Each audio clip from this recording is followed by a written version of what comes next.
Welcome to Full Throttle Talk, the podcast where horsepower meets conversation. From supercars to classic legends, high revving tech to motorsport mayhem, we cover it all. Straight from the driver's seat, whether you're a gearhead or racer or just love the thrill of the open road, you're in the right place. Buckle up, hit the gas, and let's go full throttle into today's episode. Right by the beach. So where's your coffee mugs, guys? Where's my coffee mug? You got to come on, Tim, and just hit record. Don't tell us. In fact, you're usually on first. Just hit record so we come into it. You are going to have to watch the first 10 minutes and then tell Joshua and Ann, start it at this point. Because some of it may not be good. I've got a question for you. I'm really hoping I get to the point in my life where I can wake up in the morning and just look in the mirror and say, I just don't give a damn. I'm just going to just look how I look and to go on live camera. That's amazing. That's a level of self-confidence I'll never have. Well, I knew I was never going to win any beauty awards. You get what you get, man. I mean, what are you doing here? You get what you get. By the way, Paul, what makes you think I'm not already recording? Oh, sweet. Then you'll get to hear Dave and I talk about bidets, which is really a good conversation. Yes, we had a quick bidet conversation. So, no, 5 o'clock, 3 o'clock, I look the same. In fact, I might be in Germany right now, and it's 3 in the afternoon, 4 in the afternoon. You don't know. Anywhere you go. Black t-shirt, hat. Yep. Nicely trimmed beard. Yep. Ready to go. I had a great watch last week, and we didn't talk about watches. So. Well, I wore a decent one here today. I got at least an interesting Wait, one. don't say anything yet, as Tim would won't. say. We'll save it. Okay. Well, since we're all here and I finally got all my technical problems fixed and Paul's done having his morning shakes. Hey, Paul, I want to start out by saying thanks for sending out the invite for the newsletter to your own newsletter. The take rate was astonishingly good. Your folks in your newsletter clearly love you. So yeah, that was great. They're a good group of people, and I am so careful not to spam them that when I send something out, they look at it because I know that it's something important to me. Well, so the newsletter itself is really turning out to be something pretty spectacular. And I don't know if you guys have been paying attention, but we've added the private Facebook page for everyone that belongs to the newsletter. So we're going to be able to take these conversations forward through the newsletter into the private Facebook community, which has always been, you and I talked about that in January, Paul. And the other thing that's really amazing is the articles you guys are creating are phenomenal. Are you paying attention to the feedback we're getting on all the articles that are being posted? They love them. So listen, yep. I'm sorry if I tricked you guys into listening to a commercial for the newsletter, but the reality of it is if you're not subscribed to the newsletter, make sure you do that to fullthrottletalk.com. And oh, by the way, you are listening to Full Throttle Talk, your favorite weekly automotive podcast. And I honestly feel I'm coming to this show today, and I know you guys are as well, with just an overwhelming sense of gratitude for all the positive comments and the things that you guys are saying to us in direct messages and whatnot. It really means the world to us. We have found our community. Our community is finding us. And we are getting people from all over the world that are starting to pay attention. And you guys really appreciate the fact that we can nerd out for a long period of time about the things that we're most passionate about. And you're right there with us. So thank you for continuing to make Full Throttle Talk such a success. It means the world to us.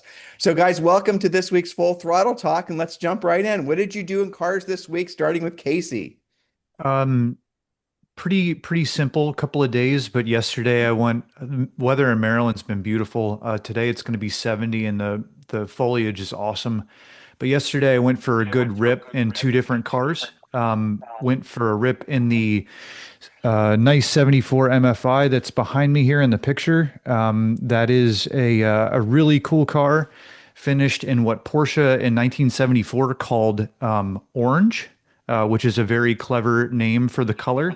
And it was a great rip. And then I did something. I went for a ride in kind of the opposite of that. I didn't grab a picture of it, unfortunately, but you can all use your imagination. It was a black slant nose cab. And I will tell you that traditionally, I am not a 930 guy and I am not a slant nose guy. But it's a completely original stock car.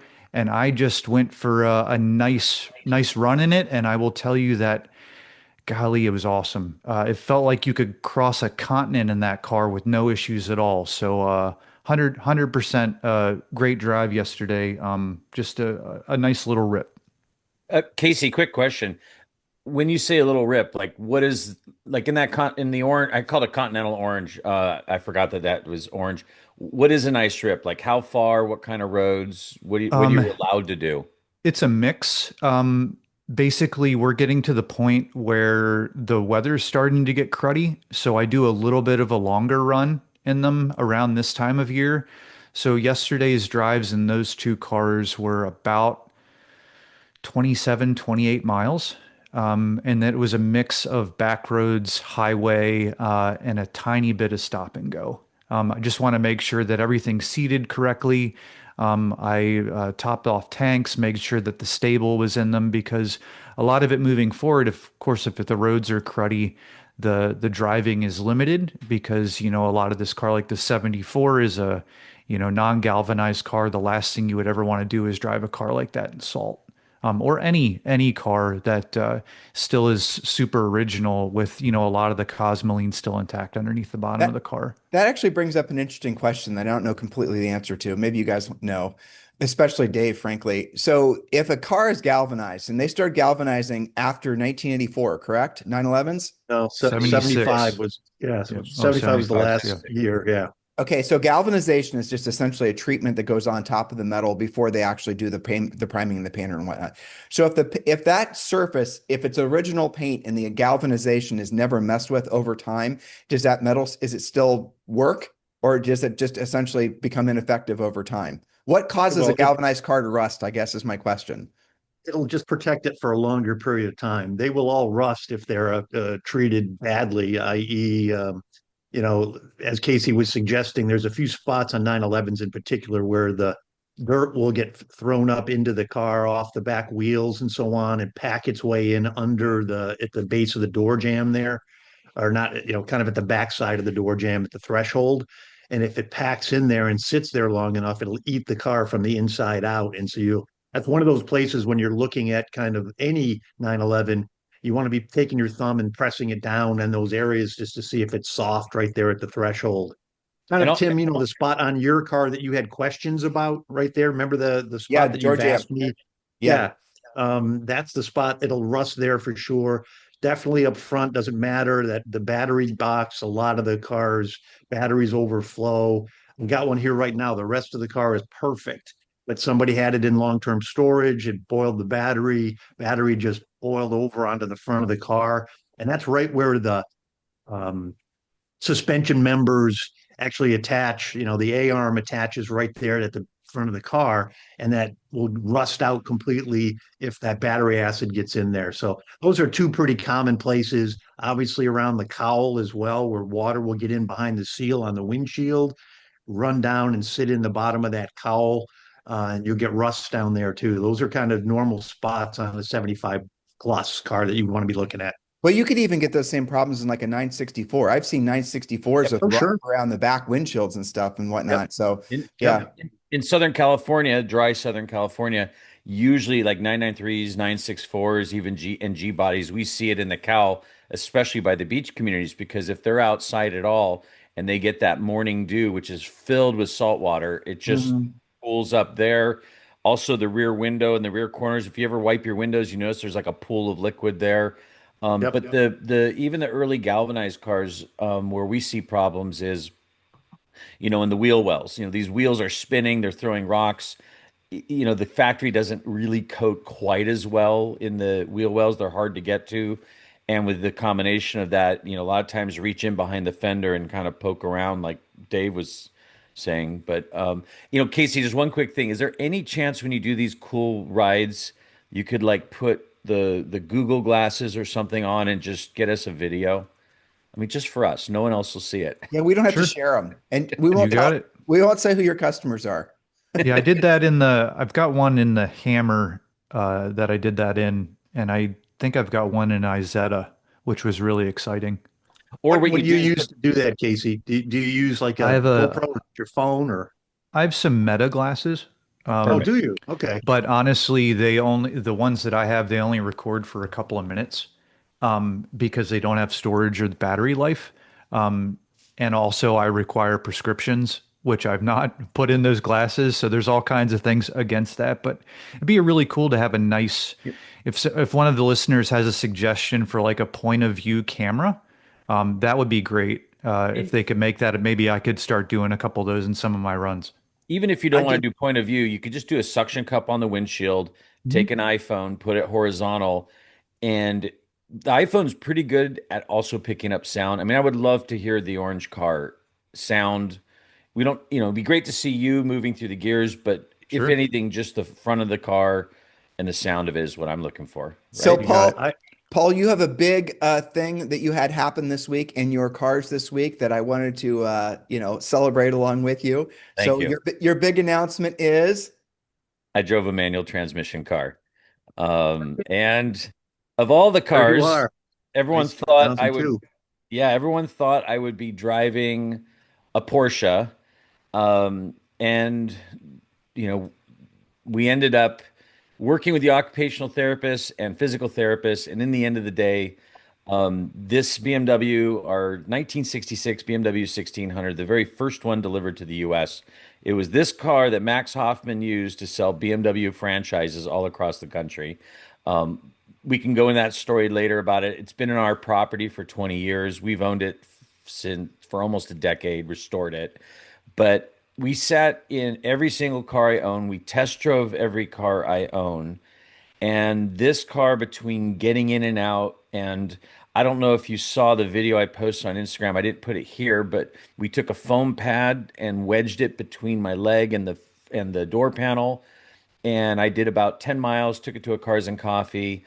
Unfortunately, both Porsches, the GT3 and my 80 backdate 911, the clutch is so hard to do. And it's not, my problem isn't pushing the clutch in and out. I mean, if it's hard, I have less energy, but it's going from not on the clutch to on the clutch and lifting that. If you think about sitting in a car, try to imagine sitting in a car and your left foot's on the dead pedal and you're going to lift it and put it on a clutch pedal.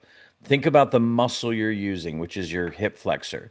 And that's just what they haven't done. So I'm working on driving this more. The second car that's the easiest to drive is my 944. It's harder to get into, but it has Casey knows, or Tim, have you had a 944 yeah, I before? had an 87 944 turbo. Okay, they've got such a deep footwell, so because some of the cars, the other problem is with the foam pad, even when my foot is on the clutch, it's wedged up against the steering wheel.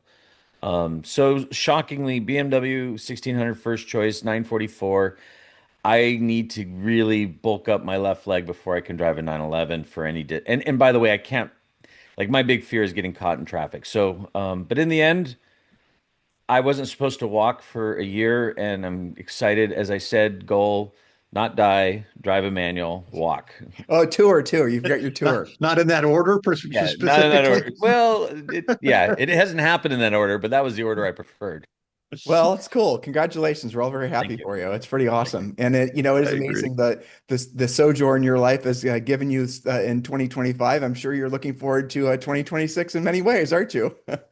Please be healthy. Yes, exactly. Well, Dave, what did you do in cars this week? I'm sure you did something with your brand new GT3 RS. There it is behind me, being blocked out by my fat head. But I did take that car to a Cars and Coffee event that was on Sunday, put on by a group called Parallel. And the purpose of this event, they kind of do these theme things, and this one had to do with bikes and like road bikes, biking, not motorcycles. But everybody was supposed to show up with a carrier and things like that on these cars. So everybody had bikes and alphas and all kinds of interesting stuff, Tim. Even a little Ferrari action here for you with the bike on top. You can see that. Very nice.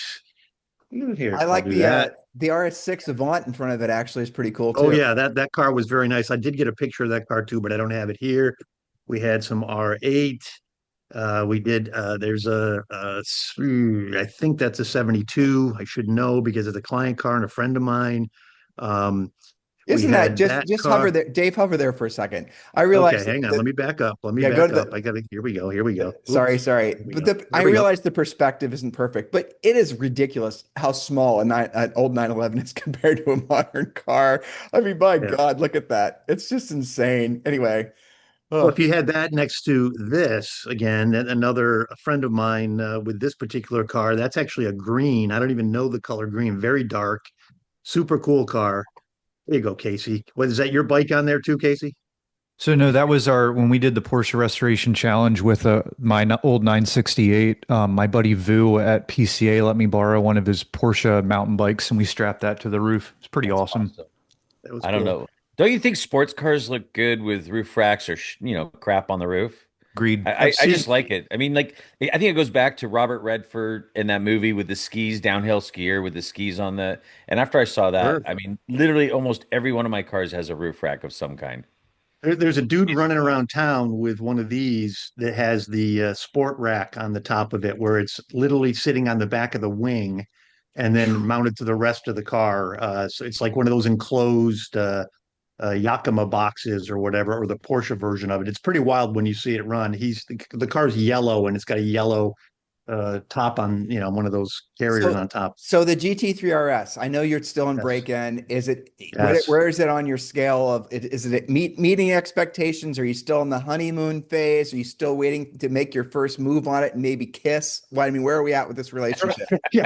I'm feeling it up right now, Tim, is really what's happening. Oh, Okay, no, will you go to the kiss thing first? I don't yeah. know about where you come from, but Well, generally speaking, I'm moving right along here. okay, you're holding Always. hands, or are we talking about? Yeah. He's No, talking about heavy I've petting I already. think he said exactly. second base. I'm into heavy padding for sure. It's a I've North had a Carolina blast with it. first base. Great car, amazing car. Like really, just really quite astounding. Casey was about to make a really funny Appalachia joke, but he backed off. But I picked up his vibe. North Carolina, if it were your sister, is what I think you meant to say. But I was continue. 100% not going to say that. That was Okay, fair enough. AI Steve, Casey. Yeah. did you do any? I know you're in break-in period. Did you do anything dynamically driving with it, I've twisties? been a little, I've thrown it into all the various modes. I've definitely hit it a few times. They try to tell you to keep it under 4,500 RPMs, but I've definitely taken it up a few times above that. Now, when I'm talking to the dealer, they give you that kind of as a wink, wink, nod, nod, but they're basically suggesting that the engine's already been broken in before it even went in the car. So that said, I'm certainly not pounding or hammering on it, but I've taken it out on a couple of spirited little rips and let it really go through the gears and so on. And I mean, it's like we've talked about a lot. It's one of these cars that you don't get the thrill until you're at triple digits is really where the deal is. And it comes extremely quickly and extremely without noticing. I mean, you're just cruising down the highway and you look down and all of a sudden you're doing 104, 105 or something like that. And other than the traffic coming up on you quick or you coming up on it quick, you don't even notice it. I mean, this car just it's See, something special for sure. the thing that I've always been curious about that is I know you can control damping in the car, you control sway bars, I think Yep. even disconnecting sway bars and stiffness. Have you tried any of that? Have you done twisties? I mean, these are I all have not fast. done no twisties, just fast go. Again, and ultimately, I sat in the car. The track mode is where you can make all those adjustments. It's three modes. You got normal, you have sport, you have track, and the track is where you can adjust all the dials.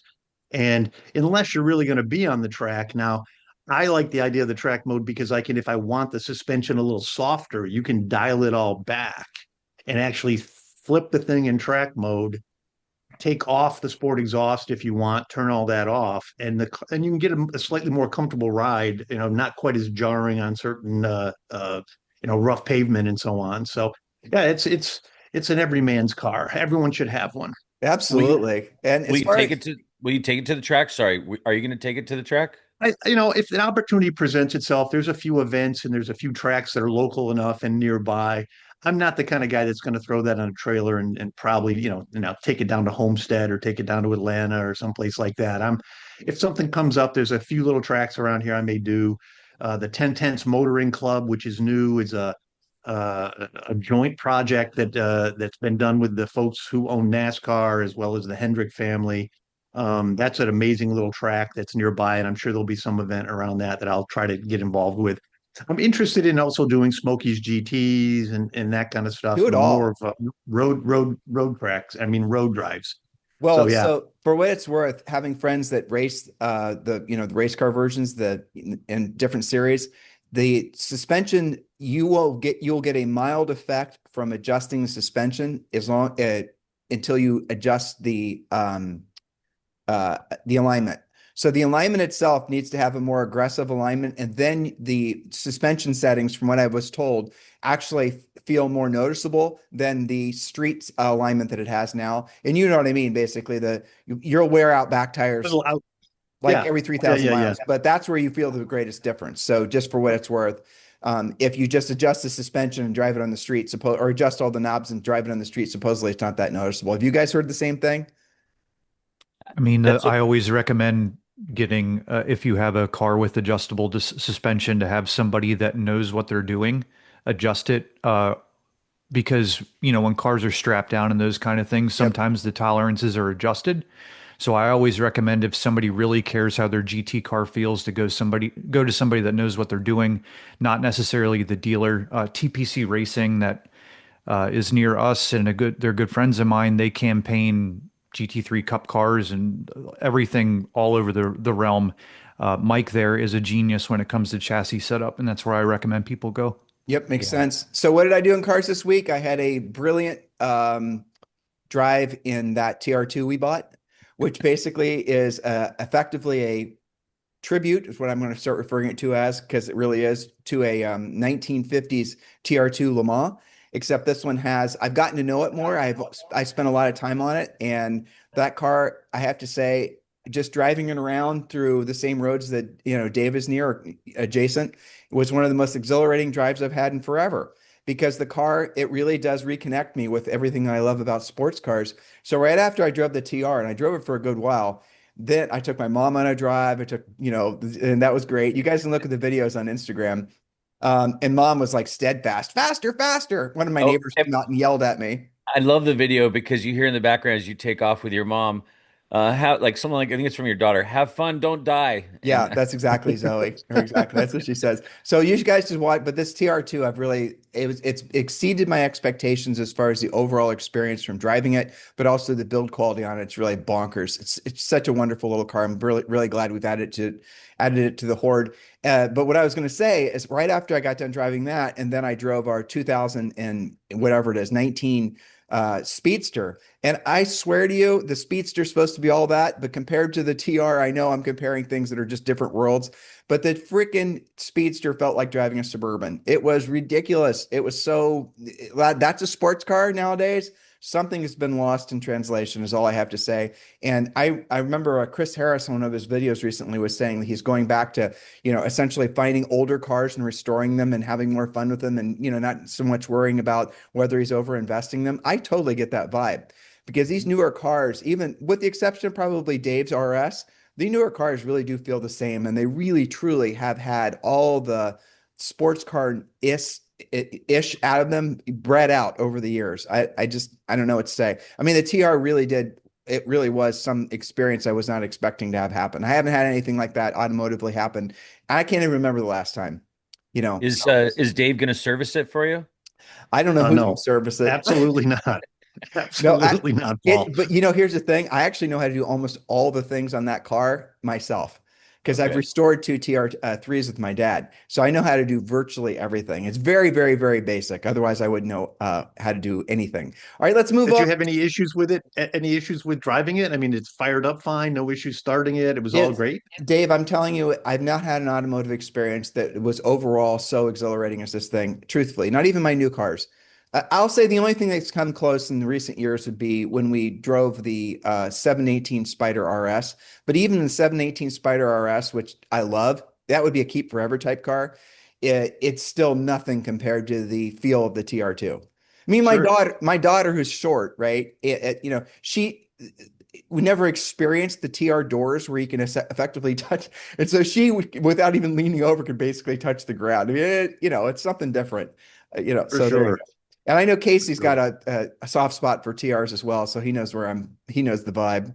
Yeah, I think I told you or I talked about like that kind of like ideal driving experience when and Yep. where, and my dad's TR3 it's awesome. I mean, I get similar vibes, but I feel like I'm going to die less when driving a 914. And really that's pretty much I mean, that connection, and I'm assuming that that's what people that ride motorcycles feel like, being that it's just you and that experience. But yeah, the TR3 is a rad experience. I love it. So just I don't want to, do a little mini TED talk here, but the reality of it is unless you're talking, if you're hearing somebody talk about driving experiences and whatnot, but they don't really have experiences like what Casey just explained, it's hard for me to really see them as someone I'm going to listen to with, beyond just surface level stuff because they don't really have anything to reference. So if you're talking about the driving experience of a new GT3 RS and you don't have a bunch of things that you can compare it to that aren't also modern, you're not really a qualified. I mean, I appreciate your passion and your enthusiasm, but it's not really the same thing as if you driven a car that defined what steering feel was. You guys understand what I'm saying? I know I'm Sure. preaching to the choir here, but that's Sure. hard to convey to younger people. So younger people, here's your prescription from today's FTT. Go out and drive some ancient cars, some from the Jurassic period. Okay, go out and have those experiences. And then when someone, tells you about how amazing steering feel is or whatever, or how, incredible they are at driving and talks about oversteer and understeer, but they've driven an old car with no traction control, no ABS, nothing to save your ass. That's probably somebody you can listen to versus say somebody who's only grown up driving cars that are coddled, where you don't really have to worry about how good or bad of a driver you are. So yeah, I think that probably resonates to most of our listeners. All right, let's move on to automotive news. Paul, you get to go first. All right, let me switch over to this lovely image. Um, can you guess what's going on here? So, I for see a those of red you who are flag. listening, it looks like a racetrack, a motorcycle guy, racer, all set up in motorcycle gear with a Tesla Model Y and a corner worker standing next to it with a red flag. Because I think it was last week, at Buttonwillow Raceway, there was an AFM race, American Federation of Motorcyclists, which is sort of like I think, motorcycle version of SCCA, NASA, that kind of club, like a semi-pro amateurish club race. A Tesla wandered onto the racetrack in the middle of a points-winning race in the last few laps. And the crazy thing was, the red flag was thrown so late. I mean, these motorcycle guys, okay, I'm going to see about this. Let's see if this works. Because watch this video. Let's just see if this will work. Hold on. Oh, yeah. So they're racing along. I took out the sound because the announcers are horrible. And then look at that. Over on the track, Holy crap. they're basically going into the button hook if you've been to it, and they're coming out and they're going to have a head-on version. They're coming through this button hook and going the other way is the Tesla. Check. And then the guy's sitting there, or gal, or whoever's driving it, going, whoa, I don't know what to do. Corner worker runs out. He's freaking out because, I mean, I'm sure they're not really trained for cars to be driving on the track. And, you know, as the motors, I shortened the video. As the motors, my favorite part about this is they get uh, like go-kart scooter, thing to bring the Tesla to show it how to get out of the pit. So there's the guy, he's leading the Tesla. I sped it up. But talk about a walk of shame. He's got to go down pit lane. Why do And you keep on imagine the saying him? That looks like that doesn't look or like a her. him. Yeah, I, or come on. they. I don't know. You don't need to worry about being politically incorrect. That So was not a so dude. so basically, I mean, talk about the funny thing is the article that came out. I mean, you could tell that this was like a local club magazine, which got picked up by all the other ones. It was called Right Apart that did it. And this is like the first most interesting news they've ever had. So here's the title: Tesla driver onto live racetrack during motorcycle race as driver nearly kills people. I'm like, you got to be kidding. So now, how many of you have been to Buttonwillow or driven on it? Tim, have you been No, to I haven't. none of you guys? Tim, I'm surprised. Me So too. here's an overlay of the track. Now, if you look at the green dot, for those of you who's not watching, that is the old track. The dark black is a brand new track, which I don't think they've opened yet. Now you see those two red dots at the bottom of the track? There's Mhm. two, those are proposed Tesla charging stations. They're not those they're not even there yet. So the weird thing I can't figure out is somehow they went on the left dot, they went there, or Tesla, I think they said that the guy was complaining, or that the car or the gal was complaining that the car was in self-driving mode and took them there. But then it had to go in dirt to get to the track. I would love to see that. So, if you're a club racer, just watch out. And you're racing a Buttonwillow, just be aware Teslas could be Yeah. coming head out at So you. It's so the what's the desperation takeaway? of rank. Go ahead. Sorry, Tim. No. So what's the takeaway? What's the lesson? I think the corner workers need a new flag to warn people of a Tesla driver coming head on. Maybe it's a flag with a middle finger, or Elon's face. I don't know. I think it's, Or the yeah. range anxiety will make you do silly things, right? Obviously, cutting through the dirt to find a charger is a pretty desperate move. Yeah. I wonder if they made it home okay. But I You got mean, good. I was to say, when he went down that walk of shame, or she went down the walk of shame down the pit lane, you could see imagine the kind of people that were at this motorcycle race, and you could see arms raising. I mean, I would have loved to have had a mic on that. Why do you think that she had a walk of shame? She probably drove down looking at all those ice-powered vehicles with a smug look on her face, thought she was showing all of them basically that her intelligence from driving an electric car. Well, maybe you're right, but at the very end, and I cut that out. There's a gal who runs the race. She's like the head person of the whole sanctioned race. She comes over to the window, and for 15 minutes, you can tell she's just chewing her ass out. She is just making her. I mean, you can see the hands flying. She takes her hat off. It was funny. I mean, no one was even close to dying, by the way. So I heard Elon say something interesting. I want your guys' opinion. This isn't, he said, I think it was on Joe Rogan this week, that 90% of all humans would prefer to be driven than drive, because obviously he's coming out with complete self-driving cars with literally no ability for people to drive themselves anymore. Do you think that's true? Do you think, I've been thinking about this nonstop. Do you think 90%? I actually think it's true too. I think the number's higher. What do you think, Casey? If given a choice, would you rather drive or be driven? I mean, just for normal, mundane, daily I crap. I always drive. Well, just for normal, mundane, daily crap. If it was just, Yeah, I'd rather be in charge of my own destiny, so I don't have to worry about a Tesla driver running into the side of me. I mean, it's the same thing with if we're going to New York City or something like that. I'd rather drive myself than take the train, because then I'm at least in charge of when I can go. All these these open-ended things. I like being in charge of my own destiny in that regard. what do you think, Dave? For normal, mundane Well, things. I bet you that is swings wildly based on age. I'm going to say younger people would certainly much rather be getting driven. I would have a major issue like sitting in the back. If it's something where I'm jumping in the car and going, yeah, okay, I can see that. But it really is. If I'm in the front seat or a passenger seat, I don't even enjoy my drive as much, no matter who's driving, right? So I would much rather be in control myself. Actually, I thought it was encouraging that what he said, that 90% would choose to be driven versus drive, because that means there's going to be a lot of electric self-driving cars that are going to avoid cars that are being driven by humans, right? The electric cars will become fearful of us. And so they'll intentionally let us in on roundabouts. They'll stop completely at stop signs. They're actually great. We're finally, sports car drivers driving tiny little cars are finally going to have our day in the sun. And there you go. So that was my Well, takeaway. have you ever like screwed around with the Tesla drivers, like on an open freeway? Like Sunday morning, I'll go to Cars and Coffee, and the LA freeways are empty.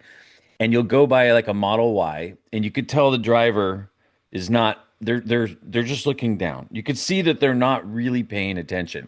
So I'll go by them, and I'll get maybe 10 car lengths in front. I'll slam the brakes on for just a second and accelerate, and I'll move over a lane. So all the person does is the Tesla does this little thing. The person looks up, freaked out, and there's nothing in front of them except an old car over here. So for you guys who want to play the home version, go home on an empty road on a Sunday morning and just F with the Tesla driver. That required a lot of planning, but I appreciate it. I enjoyed it. Hey, I do it hey, all the Paul, time when I can. when you do that, can you get some meta glasses, please? Because we would like to see that, just like Casey's I driving. We would I like need to a see that in the rear meta I glasses. need a rear view camera because I can see in the rear view mirror. It's amazing how far away you can see the whites of someone's eyes. They just go "Ooh," for a second, and then they're looking around. They're totally befuddled why their car did that. All right, I'll go next for automotive news. Can one of you guys click on the link and show this? If you guys could help me out, that'd be great. Is it that thing? Analogautomotive.co.uk. I actually messaged this guy in direct message and he hasn't gotten back with me. And I've known about this company for a while. There's two companies in the UK that are taking Mark One. No, that's something else. Taking Mark One Lotuses and they're essentially, I'm not going to say resto modding them, but they're basically updating them and fixing anything that the cars need. And I think they're brilliant. And have you guys driven a Mark II Lotus? We had one, Elise. I mean, like, is it the one we got the 2006 to Yeah, 2000? that's a Mark Yeah, II. yeah. So that I had a Toyota motor in it, Toyota yeah, versus transmission. the one that the Europeans got, right? Right. So the Mark One was the one that the Europeans had that we never had, but you can import those now. So again, my rekindling of my love affair with lightweight cars, I'm thinking, well, what would I want to add to if I were to add anything? It would be probably one of those cars from that guy over in the UK in his shed. There you go. That's remaking the Mark Ones because that is the quintessential modern is probably, overstating it, but modern sports car that's truly lightweight. And I don't know the pricing. I don't know about any of the logistics and the different pricing tiers and all the Mickey Mouse, but that very much intrigues me. I thought that was kind of a cool thing. And the other automotive news I found, and if one of you guys can pull this up too, and this goes to something we talked about in FTT a couple weeks ago. That is a electric car, which personally I hope you guys will agree with me. If not, it'll even be more fun if you don't. But I think this thing looks amazing. It's an electric car, which I don't see myself ever buying. But that one in particular looks phenomenal, and it's based on a Hyundai. One of you guys help me out. The badass Hyundai that everyone says is a phenomenal drive. The Ionic 5N Yeah, is I it? think that. But so it's fascinating. If you think of an electric car, generally speaking, it's using that. There you go. It's using essentially what would be called, the battery packs are all on the bottom. It looks like if you look at as it just sitting there, it's a chassis, almost like it's got a chassis. It's not unibody, which means that a lot of like that manufacturer, they can take those other cars, they can take the body panels off, they can use all the suspension and all the Mickey Mouse, and they can bolt their own, interpretations of what looks badass. And I think they had a home run with that one. And that's all carbon fiber, $130,000 US. But look, I mean, there you go. And if electric cars spawn a a new industry where people can reskin electric cars and make them into something really amazing, I'm all for it. And I might start liking electric cars. What do you guys think about either of my automotive newses? Mm. I I'm like not the sure I'm first one. feeling. Yeah, I like the first one. I'm not sure I'm feeling you on the second one. All right. I appreciate your directness. I mean, the good news is if they were going to pick one, by picking the Ionic 5N was probably the best one because that's the one that they've actually simulated manual driving. And some of the most respected automotive journalists said, look, I know you're fooling me. I don't care because I'm fooled in a way that works for me. So I think that's the platform to use. I know the other manufacturers are scrambling to do what Hyundai has done. I the end of the day, what the future holds, if this is the way we're going to have enjoy modern sports car hobby, and it's the only way, then so be it. It's better than Well, the reason my brain connected on those 2 points was because I think what you just said is right. And Jay Leno said this.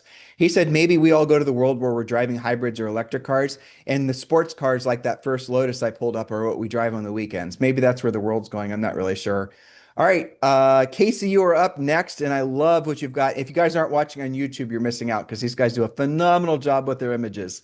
So there's a new Gymkhana video coming out that was announced at SEMA this week with Travis Pastrana driving it's a Subaru Brad. I think it's called like a Bradaroo or something like that. I'm a big Travis Pastrana fan. He's a Maryland guy, and the Gymkhana that they did in the Annapolis area was just great because I drive on a lot of those roads often.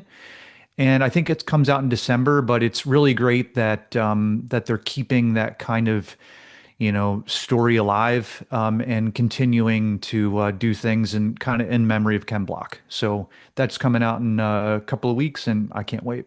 So help me understand, is a Gymkhana, I know what it's traditionally been, it's been like an autocross, right? So I know, and obviously who Ken Block was. Are you saying that these are guys that are driving on the track at the same time? Or is it No, just, have you ever seen a Gymkhana video? I've seen a Ken Block video. It's all That's the the same same. thing. They like take over a city and just go nuts. Okay, And so it's a like, and demonstration that's thing. It's a yep, demo thing. Okay, yeah. yep. In case you And mentioned Maryland, was that the one where he catches? He's like on a back road and he catches air for like 100 feet. yep. Yeah, Oh, that's a road that I drive on with what I mean, I don't do that, but my client with all the interesting RS cars, he lives very close to there, and that's my traditional driving route. So I really mean, awesome. I know the Gymkhana videos have done lots of cool stunts, but that one is so scary realistic. I don't know if you guys have seen it. If you watch that one where it's just on a back road, this kind of roads that we drive, and he is carrying such insane speed that you watch him just like go hundreds of feet in the air, like maybe 10, only like 10 feet in the air, but just literally looks like he's flying. He is. And I just get goosebumps thinking about it because I've been on roads where the car's gotten light like that, but the wheels never even came off the ground, and I was freaked out. And I'm Have just you guys imagining, ever jumped a car? Like, have you ever gotten four wheels off the ground? That's how I Casey, almost well, died in a Corrado. a Corrado. What happened? Tell your story. The driver was going way too hot and got real light and in the air, and the road turned in front of him, and the Ooh, car, of course, it's hard to turn a car in the air. So yeah, yep. Julie and I were in a brown two-door Volvo 240 DL driving on a country road in Ohio with no lights. And I did not know there was a railroad track that was coming up that had very much a ramp that you're leading up the railroad track. And we got four wheels off the ground in a freaking Volvo. And I have to say, it landed perfectly and kept on going. so does it count that I got four wheels off in the air, not because I jumped, because the ground disappeared from beneath me? That counts to me. That counts to me too. Like What? like going off the road, not realizing there was a 20-foot ditch, and then just sailing over it and not quite making it and sort of lawn darting into the other side. What were you Ouch. driving? A 911. Oh, of course. My dad broke 6 ribs. Ooh, But it was on the way to Monterey Car Week. seriously. Oh yeah, Wow. this was 2011, He 2010, drove with a 2000 seat, was it a normal seat belt and he broke six seatbelt. ribs? Yeah, it was a 84 Carrera. That's Um, incredible. and I had a Momo Prototipo, and it folded back like a taco. And at the end, if you imagine a ditch, and we flew over the ditch, hit a stump that tilted it, and then lawn darted into the other side of the ditch. So we were about 8 feet off the ground, sort of like bridging the bottom of the ditch. And the windshield with the radar detector and everything flew about 20 feet further. So Radar Paul, detector stayed on. remember when we were talking about how they make that 997 thing a shorter wheelbase to make it into an old car? So Yeah. you were doing the shortened wheelbase Carrera Yes. cars before that company was. Yeah, and I noticed it handles so much better regardless. A Yep, true short absolutely. wheelbase. A true short Yeah. wheelbase Afterward. 911. All right, Ouch. Dave, you're up next. You have a really interesting story. I hadn't read this actually on Road and Track. Yeah, I just thought it was interesting. We talked a little bit last week about the W18 motor that Porsche had just gotten their patent on. So this was a more fun, interesting patent that they are looking at apparently, or that they've taken. Where you can the car will notify you when you're rolling up on a tunnel. So using cameras and so on, when What? all of us 911 drivers want to move into tunnel mode, right, where you're opening the exhaust and putting your foot in it and terrorizing all the other drivers that are all around you ripping through that tunnel. Porsche's cameras apparently will tell you it's coming, potentially, depending on the mode you pick, lower the windows for No you. way. That's Oh what the my God. patent is, right? I mean, so I think it's pretty silly fun, but they also have two modes, one where you can actually button the car up apparently, but they're going to do this for both cabs, so they're going to warn you and tell you to turn or pull off the road to put your top down before you go through the tunnel. It's some pretty serious fun, but I just an interesting patent, of course. So Doesn't that that's Joey, seem neat. like it's almost too much fun for Germans, if we're being honest? it is. That Yeah, sounds like it was designed in Southern California. In yeah. fact, we should probably trademark a tunnel run and then license it back to Porsche so they can have a TR button in their car. Yeah, you can get those That's pretty registered cool. letters, Paul, not me. All right, let's move on. Remember, if you guys are not subscribed to the Full Throttle Talk newsletter, it has worked out to be a brilliant success, and we're thrilled that so many of you are loving it. We are all contributing content in addition to what you're hearing on the podcast. We are writing articles. Paul's really turned out some amazing articles. I mean, Paul, you had some really kick-ass ones. You wrote like 3 this past week. Dave put out a great one. And I need to mention, if you would like to contribute to the newsletter, please send us your article and we might do a little light editing or whatever, but definitely send us your articles. What was it? The Carrera 3-liter registry guy, he wrote a Yes. really great article and we're publishing that. So anything, if you guys want to contribute, if you're, obviously Porsche nerds primarily, send us your content. And look, if you have a business you want to promote, just promote it in the byline, written by Paul Kramer from Auto Kennel. That's fine. And that'll be all you really need to do. So yeah, there it is. So definitely subscribe to the newsletter. Just go to fullthrottletalk.com or click the link below. All you've got to do is put in your email address. All right, Mr. Kramer, which I know you love it when I call you this. You and I, on our first podcast that we did, okay, before the gentleman joined us, in January of this year, which is astonishing. We've almost done this for 12 months, almost had 52. This has been a really fun ride. You and I were talking about the fact that the car market seemed to be very much uncertain. And that was the key word. And I realized that was in the news and whatnot. And you and I are probably just picking it up. But the uncertainty was happening from car sales. People were uncertain about what direction we're going. And we were talking about seeing certain cars that seemed to be taking a step back in price. Fast forward 6 months, maybe 7 months, and holy crap, has the world changed. And whichever, I would hopefully all you guys will participate in this. I'm not in the car business, so I've only watched because I, benchmark a handful of cars personally that I watch. But I think you guys will probably, I'm interested in what you're curious about. And I did some homework on trends and whatnot to share with you guys. But Paul, cue the mini Yeah. TED Talk. Yeah, I went kind of deep down. And when we talked back in January, I described it as volatile, which was Yep. sort of used car salesperson talk for I don't know what the hell's going on because 1 minute something's okay, the next minute it's not. I would go every day on to bring a trailer results and you look at the comments and one auction, someone, people would go, oh, the bubbles burst, the party's over. And then the other comments would be like, oh, the market's strong again. And I just saw this, seesawing back and forth, and it was really hard as we were getting cars in.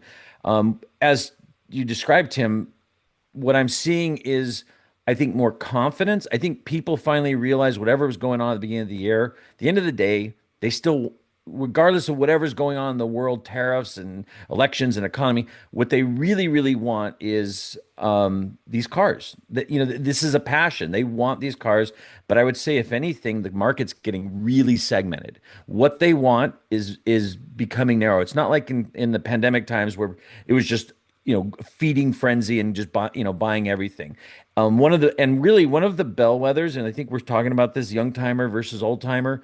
We're seeing now a split, and I would say 80s, as you go 80s and newer, the desirability and the market strength gets stronger and stronger. And one of the bellwethers I really have seen is the 991.2 GT3 Touring.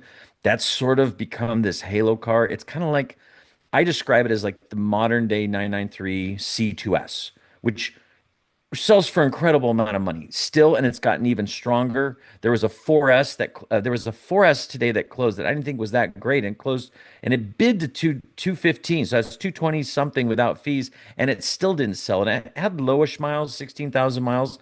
But like when you look at this, if you look at the right, I wish I had a pointer. So if you let's see if I could do this with pointing over here.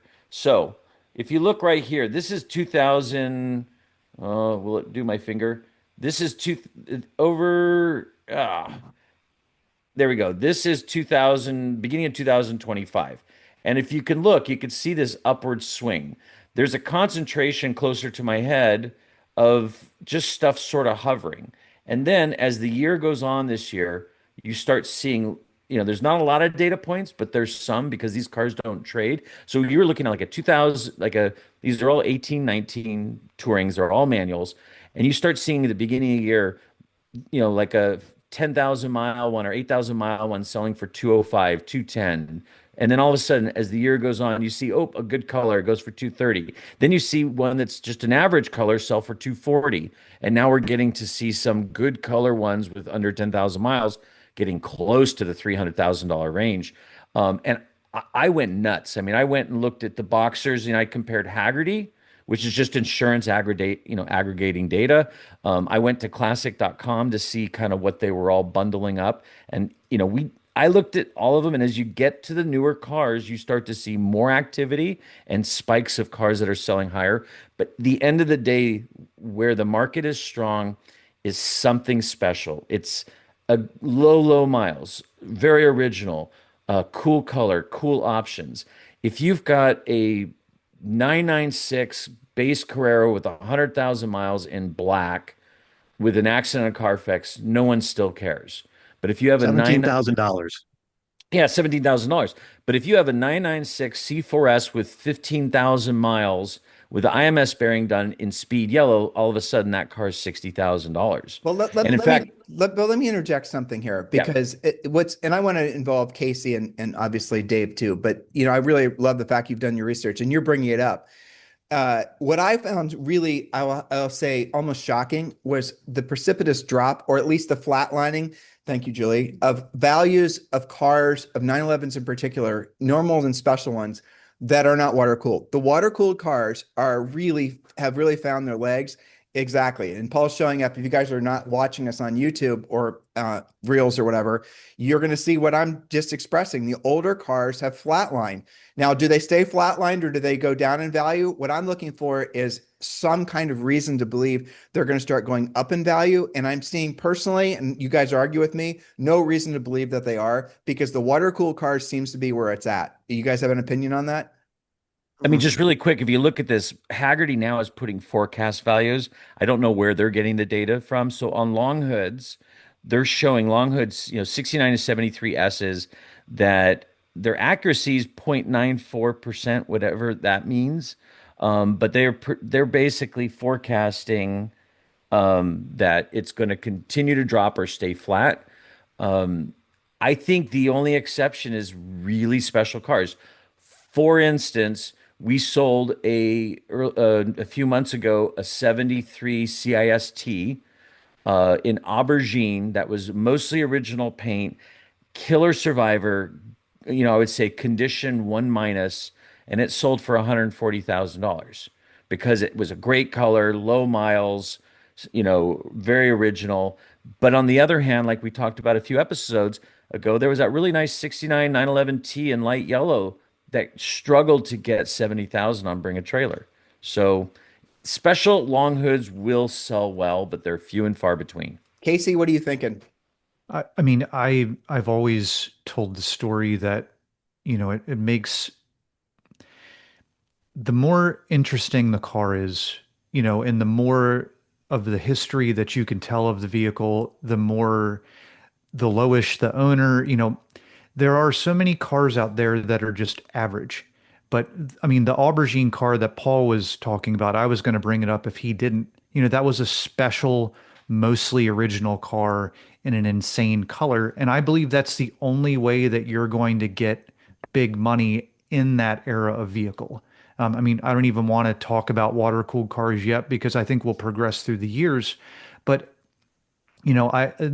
even 73 RSs, as we talked about before, it all comes down to documentation, to originality, to all that, because, there are a whole bunch of them out there that have likely been cobbled together. But it begs the question, what do you do to a car to bring it to that level, to bring it to that level where it can actually fetch that money? We talked about how there were a whole bunch of missed cues on that light yellow car that we thought with maybe five, six, $8,000 of adjustment to the listing or to the car itself, that car could have fetched 20 to 30K more. I think it's important to mention here that just because the values are flat or even declining, it does not make them any less special cars. And for my enthusiast brain, the way my brain's thinking, I'm not upset that they're not going through the sky, through the roof value wise, like they were, say, 15 years ago, because there are a lot of those old long hood Porsche 911s are just unbelievably exceptionally fun to drive. When they're done right. So, Paul, you pulled something up on the 73 911S, and go ahead. Oh, this was just reinforcing that it's nothing's happening with the market. And even if you go to, what's nice about Haggerty, I always tell people what the numbers are like in the top. I don't really pay attention to. I pay attention to the trend. So if you see the graph, and if you're watching on YouTube, you'll see the graph at the bottom. That spike, when do you think that spike was? Tim would know because you were restoring cars. When do you think you see where it goes from nothing and it has its first big up? When do you think that was? It was after I tried, it was before I tried to sell our 67S because I would have made more money. Right. So What is what that, 15, happened was 16? yeah, Yeah. exactly. So the market, Yeah. the beginning of that curve, the first thing we saw, and it was the first time Porsches did anything. People don't realize that 911s, 356s, they weren't Ferraris, they weren't special cars. They were fun sports cars. In 2012 and a half, 356s took off. They pulled the 911s up. By the time you got to 16, I mean, people were pulling every, excuse my language, shit box and trying to restore it and make it cool because they wanted to cash in. And we saw so many crappy cars come out of that era. And literally, if you looked at Barrett Jackson in 2017 and the results from that, the party was over. And then what it did was you can see it just sort of kind of flatlined. You see that next little bump, it's like a plateau with the plateau down. That plateau was pandemic. And the only thing pulling that up were the S's because there were, if you remember in 21, 22, 23, there were some insane 67 soft window S's come up. There was a few really nice long hood, 73 S's that came up, but they pulled the market. If you really drill down and look at the T's and the E's, that line is flat and it's pretty much stayed flat. So I've told people who are, like G body cars, when you go look at, 86 Carreras that we were talking about, those are, if you could see, those are steadily climbing. And all of a sudden, for 100 grand, you can get a really nice, decent long hood. Like people complain that, oh, air cooled Porsche is really expensive. 100 grand is really expensive, but in the end of the day, I'm looking at for 100 grand, you can get a killer long hood, maybe a hot rod. That burgundy hot rod we just sold for 80, let's see, 90 grand, or you can get an 86 Carrera with, there was one that an 88 Carrera that closes for 92 after fees on Bring a Trailer. It closed yesterday for $98,000. So I am saying, hey, this is a great chance to actually see what air-cooled 911s are really about. And Tim knows, once you drive a true long hood, all of the other cars that follow make sense. And each car gets a little muted, a little more comfortable, which might be great for some drivers. But when someone says, I want an analog air-cooled experience, I'm sorry, it's not a 993. By the It's way, Paul wrote a killer article in the newsletter about this very thing. What was the title of the article? It was like, why buying an old 911 isn't what you think, or something like that. Oh, it was, I think, and I reposted on Instagram because I think it was actually, I put most vintage Porsche buyers are clueless, and that's half the fun. Dave, what are you thinking about this banter? Because you are in both Porsche worlds. You're arguably one of the nation's most respected restoration facilities for these old 911s. And so with regards to that, where do you see market trends? Are your buyers changing? What's the vibe that you're picking up? No, well, I'm a bit of a contrarian to the rest of the conversation. My personal feeling is I'm not seeing at least the lack of demand for the cars. Certainly the G body cars, I'm getting more calls. I'm not getting the calls as much on long hood stuff. And it's not that it's not still happening. I have two or three here that are being built and they're projects, and they cost a lot of money to bring these cars back. But I think it's like everything you're saying and what Casey was saying a minute ago too, which is there's a lot of just average stuff out there. And if you take any one of these cars and spend a little bit of time and energy on it to bring it up a bit, and I'm not talking about major rust repair and things. I'm talking about carpeting and interior and fixing cracked dashboards and those sorts of things that make a giant difference to the average buyer. It's got to be mechanically sorted. It's got to have a motor that's got good compression and leak down. But I'm getting calls every single day from guys still looking for these cars. So I don't think that there's a downturn in my world on Well, air-cooled cars your overall. business is going to do nothing other than accelerate because of the fact that there's fewer and fewer reputable old Porsche shops that are still in business because they are usually where two or three mechanics and those guys go off to the great Porsche mechanic shop in the sky or just retire. And so there's very few left standing. So your competition is going to go down and your demand is going to stay at least level, but you're going to get their previous customers. So you have a very, I would invest in your business. Let's talk Oh, about 20. good to know. Well, Let's just talk about can I just add one thing, Tim? Because I think this will be the takeaway because people call me all the time asking me, where's the good deal? Where do I look? The problem That's where is we're everyone. going. Paul, Okay, that's where we're good. going. Yeah. Okay, good. So, but I mean, I put some notes in there for you guys. Outlook for 2026. And I had our writing assistant, right, use Haggerty as the reference point because I think everyone will argue Haggerty is kind of like pretty much the best of breed as far as, So let's look at it. Haggerty is predicting 2026 forecast and I was surprised by virtually all these answers. And if you guys think this is wrong, let's debate it. But a 996 Carrera Turbo, it's Haggerty's predicting based on current trends that it's going to appreciate, increase in value by 3 to 7%. By the way, I'm not sure if something increases in value, it's not inflation versus appreciation, because if something goes up by 3%, but the inflation rate was by 3%, was that inflation or was that appreciation? Semantics, I suppose, but something to keep in mind. All right, next up, it said 997 GT3. This one didn't surprise me as much. It's expecting the values to go up in 2026 by 5% to 9%. 992, go Dave, GT3 RS. Maybe not go Dave. It's expecting basically those cars to level off in value. I think we're already seeing that too with those values. I think there was a report that came off that showed that the values of those cars, and I'm not sure if it was, I think it was based on the overages. It showed that values dropped by 13%. Did you guys see that? But I think it's Mhm. because the ADMs have come down. Is that the reason that number was so much less? There's more in the market. Makes sense that the value will go down. Yeah, well, supply and demand, right? But I get a lot of brokers and flippers send me their emails, and I noticed that the ADMs now are like 30 to 50 grand for a new RS, if you can still get one. All right, so and then what we were just talking about, air-cooled 1970s through the 90s is flat to 3%. I think Casey's points about special cars being something that will probably give you at least cover your expense of owning the car.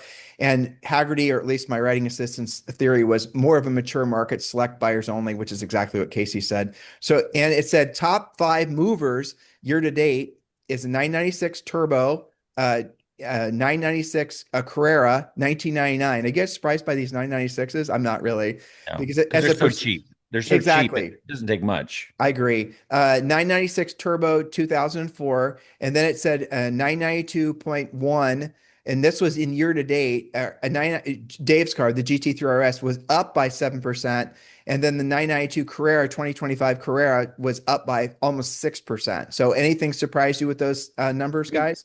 I mean, the 992 prices I think are based on, the newer ones cost more. So it's the same. They're just looking and going, well, I'll get a CPO car and I don't have to deal with tariffs. I don't have to deal with waiting. So I think the prices of the late model stuff being up is based on availability, ordering, tariffs, new costs, ADMs, all these other things. So I think those cars might be perceived to be easier. Or less expensive, possibly.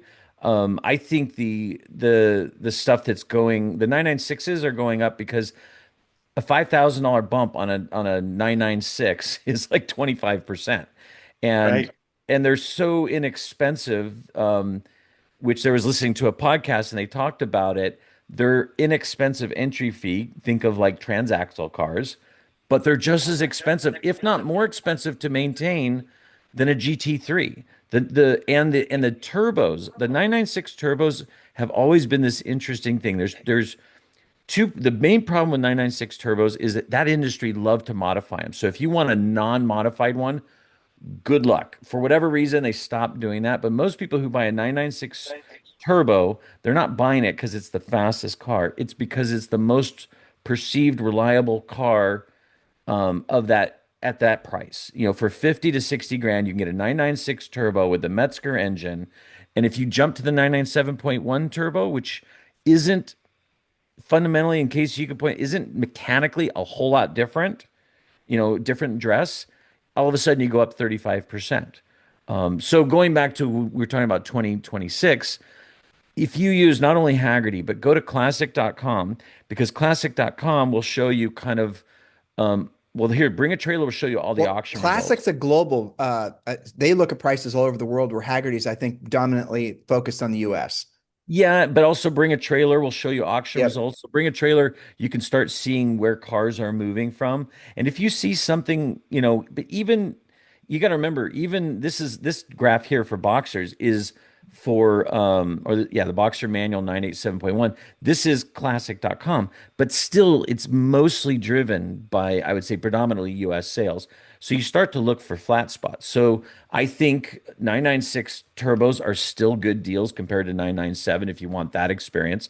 I think, I mean, I know that we're getting a 996 GT3 here, and I own one, and I proselytize about these freaking things. But when I look at the delta between a 996 GT3 and a 997.1 GT3, which are fundamentally almost the same car, and the price, and these cars, when I go to my sheet, they're let's see, they're almost flat. Where is it? Yeah, look at that. They They've haven't been really. flat years, basically. They've been flat for 4 years. Will they go up in value? Hard to say, but I don't think they're going down. And I think if you really want a 997.1, a 997.1 GT3 that's 140 to 50 grand now is a $115,000 996 GT3, which, by the way, not only is it fundamentally the same car, when I've tested them back to back on a mountain road, yes, the 997.1 is faster, but the butt dyno says the 996 is more interesting and more engaging. But that's my take on it. And Have you got, 991.1's still go, believe in go those. ahead, Casey. Go Well, ahead. I mean, what you're up against, I mean, it's the same tale that's always been told about 996 and 997 is a 997 looks more like the archetypal design of a Porsche. So I always believe that unless it's the weirdest, rarest color, something or other, if you put a white GT3 from a 996 and a white GT3 from a 997, the 997 is always going to be worth more because it's arguably a more attractive car to more people in the market. That makes total sense.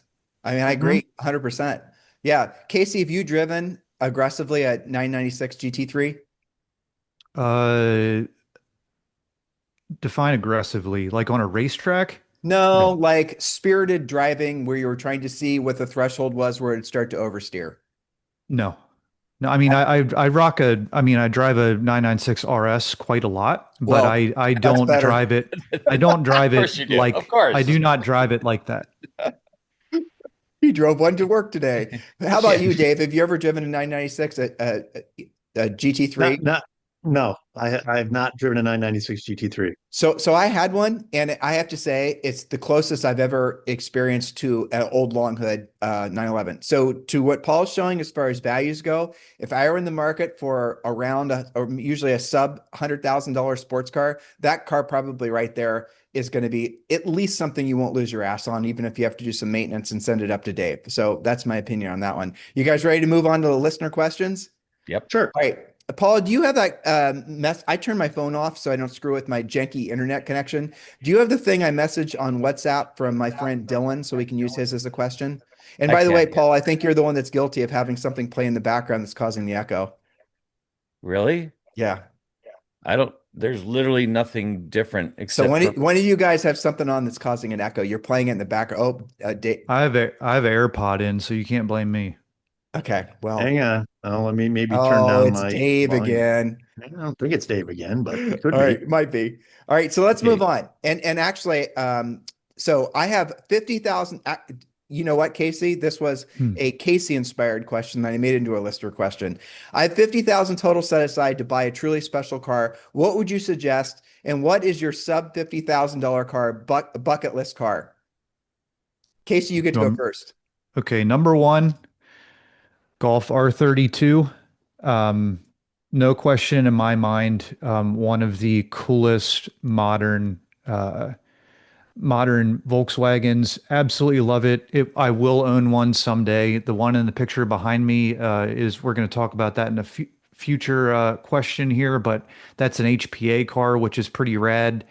And the other car that I've always loved and always wanted is a Mark II Rally Golf. Hell yeah. Um, Are those really less than 50 grand? they're roughly there. And Wow. I think that is an awesome car. I looked at importing one a bunch of years ago, and I couldn't find a good one to import. And the ones in the United States, there's a group around here called NGP Racing. They did a whole lot with rally golfs and a whole lot of importing, but I couldn't find one that I liked, so I bought the complete opposite car of that, my RFJ 62. But big, square, and boxy. But I love all-wheel drive, on purpose Volkswagens, and those two cars to me I will own someday. You just described Paul, by the way. Did you catch the description? Big, square, The and boxy boxy? part. Yeah, all that. That's me. And by the way, if you could see what I'm seeing, which is Dave's picture, my picture in the background, and Casey's, I mean, can you imagine that as a garage? Oh, That's pretty seriously. sweet. That is, Dave's got a 240Z early. I've got an Alpha GTV hot rod, and then Casey's got the GTI. Is that Mark III? Mark III, right? No, no, it's not a GTI. That's a rally, dude. That's a Or the golf rally rally. version. Yeah. That's Yeah, a rally. Mark II Rally Golf. And those R2 are rally old golf. enough you can bring those in the United States for less than 50 grand. Maybe Yep. we should have a full throttle talk project car and bring in one of those. That'd be fun, wouldn't it? Oh All yeah. right. So For Paul, sure. you're up next. Sub $50,000 bucket list car. And I'm shocked to see you pull up something I Italian. know. Here's the thing: is I looked at I get this question all the time, and I have three answers. And if you want vintage and old for under 50 grand, and you want a Porsche, it's getting it's Nope. getting and you want a 911, I mean we're talking 60s, it's getting hard. The closest thing to a 60s and early 70s 911 that I've experienced, and you guys can attest to this, is the Alfa Romeo GTV. The prices are kind of like early 911Ss, super flat. There's some killer builds. I think Alphaholics parts have trickled into these builds. And really, in my favorite is that car. I Oh, had yeah. this, I sold this car, I don't know, a year ago. I swear to God, when and the funny thing is that Julia and this GTV are essentially the same car, same engine, same platform, same everything, just a different shell. But when you drive, have any of you driven a Julia, which is the four-door little Italian-looking taxi car? I have. Have you driven? Okay. Yeah. Every time you drive that, I'm just going home. You feel like one of two things. Either you're being chased by the police or you are the police doing the chasing. You just drive it like a total bag of dicks, and it's just so much fun. I don't know why the four door is better, but for 50 grand, you can get one badass four door. So when someone says, "Hey, I want an early 911 for 50 grand," that is the answer. And they go, I need more comfort. The answer is 944. This was an S2 that we sold a few years ago, 40,000 miles. It was like a $40,000 car, and that's about the best version. Or you can get definitely my all-time favorite 88 Turbo S Silver Rose with the crazy studio check interior. This is so 80s. You Love get it. air conditioning. You can go on a lot of different events with it. And then lastly, if you're like, I'm just kind of a wimp and I really can't handle vintage, but I want the ultimate thing. I want a 996 GT3. Sorry, nothing's going to be under 50 grand. But the 40th anniversary 996, kind of a sleeper car. The owners are annoying as hell. You got to get past that registry and all that stuff. I know the guy will kill me because every time I list one, he's like, "You got to join the registry. You got to join the registry." I mean, it's sort of like But PCA that car, plus. that car had the power kit. They had 385 horsepower, I Yep. think. It had the equivalent of the M30 suspension. Those were actually pretty cool cars. And like we talked about a few episodes ago, it was really the first anniversary edition that got cool stuff. But the thing about it is I'll bet you if you threw those on the dyno, there's GT3 manifold. There's some cool bits in there. Definitely. And I don't think they had some of the bore score IMS issues that the other cars did. So there's your three things: 60s, 80s, and 2000s. Under And you 50. guys are torturing me because I should have made the question tighter and said, what's your single number one bucket car, opposed to, again, you all going into TED Talk mode. Dave, hopefully you've only got one. One for me. There you go. And, Winner, and I winner, think I've chicken said dinner. before that if I wasn't doing Porsches, I would probably be into these early Z cars, specifically 70 to 72, the earliest of the cars. I never really cared when they started to, have to move to the impact bumpers, later cars. 73 and the 74 were both really problematic years for those cars. But this is a nice, the color combo is great. It's got this stock. This one's about as stock as it gets that you're looking at right here. I do think there are certain mods on these early cars that you can do wheel wise and so on that really do make the car a little bit more aggressive. But that is a pretty sweet looking stock 72 240Z. I had a 73 earlier in my life. I did find that the Japanese carburetors, the Hitachi carburetors that ended up on those cars were a real problem as opposed to the SU carburetors. So I had a lot of mechanical fighting and gnashing on dealing with that car.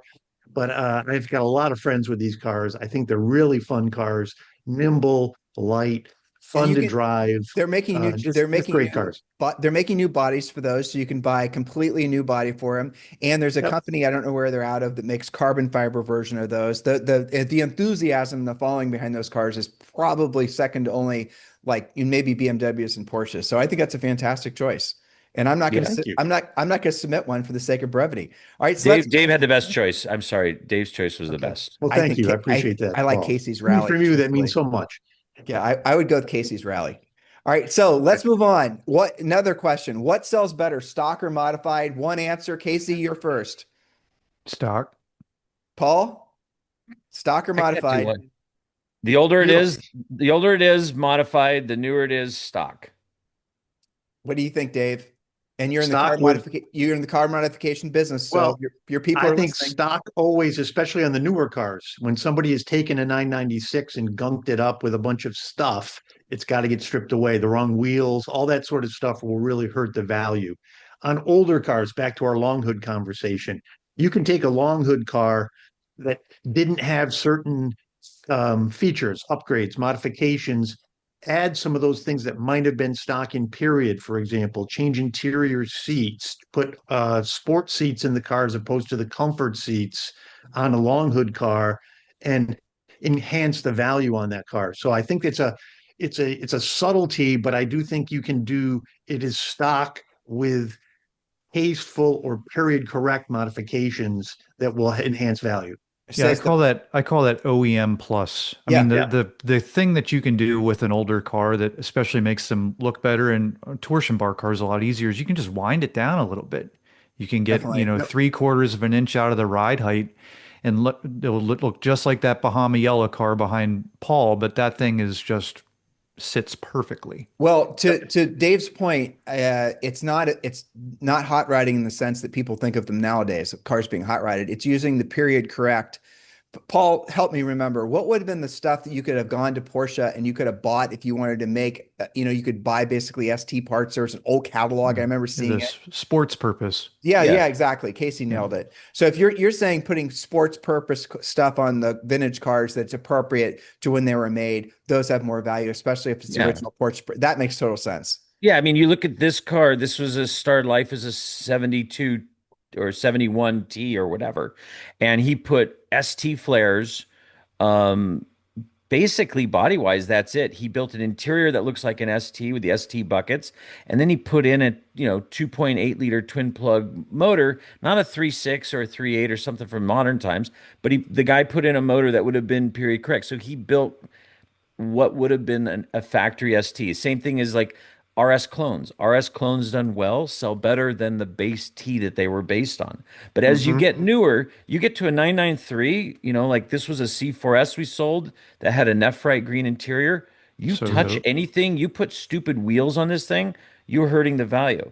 And Totally. 997.2 GT3, you better not touch it. 996 GT3, you don't touch it. I would say if you look at 60s, 70s, and 80s cars, I almost think, unless it's a Concours example, if it's just a driver, it does better modified than it does stock. 964 is the precipice where if it's, i.e. Singer, if it's modified a certain way, it's worth more.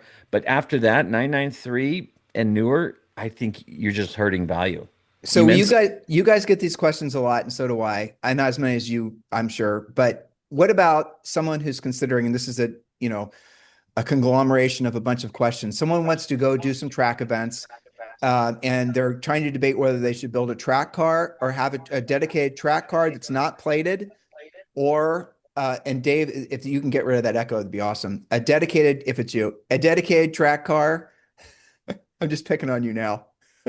A dedicated track car or a car that you drive both on the street and on the track. And here's what got me thinking about this is because there are occasionally cars that come for sale that are dedicated track cars that sell for less than what their equivalent would be for the street car. And I'm talking GT3s, I'm talking Lamborghini Huracans and things like that.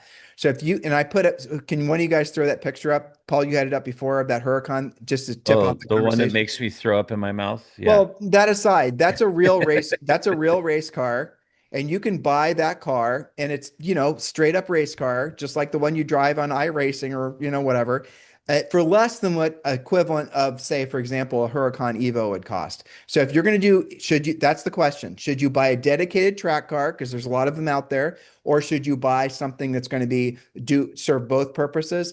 Casey, do you have an opinion? well, I mean, I have a number of customers that have new GT3 RSs and also have cup cars. Cup car ownership is so much more expensive. It's not even close to the cost of driving a street car on the I mean driving a street car on the track. I mean, maybe a set of tires, maybe upgrading the brakes, fluid, that kind of stuff. But when you run a cup car, golly, your 100 hours for the engine, what's a sealed engine for motorsport for a new cup car? 70, 80, something like that. Transmissions probably only last 75 hours because Okay, they run sequential boxes. you're saying a bunch of stuff that I actually don't know about. So I'm going to ask some Here, questions because I can't be the only dumb guy. Hold on, Paul, just a second. yeah. I thought the motors that they put in the GT3 RSs were the same as the motors that they use in motorsports. You're saying that's not true? Well, the difference is that a race car is run only on the racetrack and it's run at extremely high RPM the entire time. Oh, you're saying, okay, I get what you're saying. You're Yeah, saying, so if you ran your GT3 RS, which I'm sure the tolerances are different between the street car and the race car. I'm not a race car guy, so somebody please correct me. It's perfectly fine. But when you're running a car at 9,000 RPMs all the time, nobody runs a street car like that. You might find the guy at a Cars and Coffee like Dave that'll just bounce the car off the rev limiter for a moment like because Dave, he got that exactly. new, because he got that new exhaust, but you're not going to be running a car at the limit 100% of the time that you're in it. I mean, and that's what a cup car does. They don't Well, like to idle. I mean, so for instance, I look after a 993 Super Cup and I look after a 993 Carrera RS Club Sport. While they look very similar, they operate incredibly differently. And that is why the engines don't last as long in those because they're built with different tolerances, with different cams. A modern car is, I'm not the person to quote on that, but my experience with the older race cars is they're very different. Well, in the older race cars, and Dave, I know you know a hell of a lot more about this than I do, is that the older race cars and race cars in general, the motors are built with less tolerances until the engine heats up. You actually hear more mechanical clanking around because that's actually a looser engine makes more horsepower. Dave, am I saying that right? Yeah, that's fair. I mean, certainly certain pistons and cylinders are designed so that they've got more heat up tolerance and that it won't get into its full compression and so on until the motor heats up. So yeah, I mean that's But true. but back to the heart of the question. So I'm not actually considering, but if I'm somebody who's considering, I love track events. I just want to go crazy on it. I can buy that Lamborghini that's right behind Paul for say that you can buy one of those for like 200 to 250 grand. Or do I buy a GT3 RS, okay, that's going to cost me say $350,000 and I just want to use it primarily for track. I got other crap I can drive on the road and it's new. So Casey, I'm getting rid of the hypothetical. So, and I'm not much of a driver, so I'm not going to be driving it at 9,000 RPMs all the time. I'm just a gentleman racer. I'm trying to hone in on the question. Why would you buy the GT3 RS to put it on the track, and why wouldn't you just buy the dedicated track car? Well, Paul? you're missing the cost of the truck and the trailer and the support staff and all that to get the car to the track. I mean, Because you that can't drive it negates on all the your road. saving. I Yeah. Yeah. Okay, Yeah, valid. I mean, here's the thing is I think people unrealistically think that they are going to go to the track a lot more than they do. So when they get to this question, they should have already taken a driving school, maybe gotten a Yep. license to do more. And they're really at that point. I mean, I did that with my race car, which was my street car. It was a 99M coupe where I was going to the track 7, 8 times a year, took a license, and I wanted to do more club race it. I would say when you're at that point where you're considering maybe even door-to-door racing or some kind of amateur competition, yes, you get a dedicated race track car. I think if you're not going to the track, if you're only going to the track 3, maybe 4 times a year, you get a street car. Maybe you'll tow it. Maybe like I did, carry good tires on the roof or a little mini trailer, and you're in this like middle point where you haven't really decided what you want to do. Because like Casey said, when you get a dedicated track car, like I look at 996 cup cars, they pop up, 997.1 cup cars, they're like 50, 60 grand. They look pretty sorted, but then you realize there's all the cost when you're done with that car is so like that's just the price of entry. The cost of ownership is probably 3x if you're going to run it for like say 3 years. What's fascinating is those cars are getting of the age, and this is also true with Ferraris too, where you can buy a car and you can actually get it plated, put a proper title on it. And if you want to, get a hot rod 355, buy an old 355 Challenge 95s and 96s, and that's a street car that you can get plates on. You can put maybe an interior in it, and then you have, kind of fun. So I think I go I mean, ahead. for years, I've thought about a 996.1 cup car that no one cares about and do exactly that. Make it a modern RS, like what the RSRs were, and then go drive it. I don't know though. Those don't have VIN numbers. They have part numbers, those cars. That's the only thing I don't know. You can get stuff titled on bill of sale as long as it's old enough. All right, there you go. Yeah, that's the reason that, yeah. You got to be live on an island and they'll be glad to do it for you. No, dude, you can get it in Montana. Okay. Yeah. All right. So, do you have I have a friend named Dylan and he had a 993 that hopefully Paul's going to find. And I'm interested in what you got. This is a bonus section. All right. And his specific question is, what's my car worth? All right. So there it is. And, that's Dylan. And I know he's going to be listening. So that's Dylan's 993. It was made into an RS. And Yep. Paul, go ahead. Okay, so it's a 96 993 rest of world Euro car Japan delivery but left-hand drive. You It's guys got got to guess the value. it's What you got think it's worth? it's got 60,000 miles. It has no sunroof, polar silver.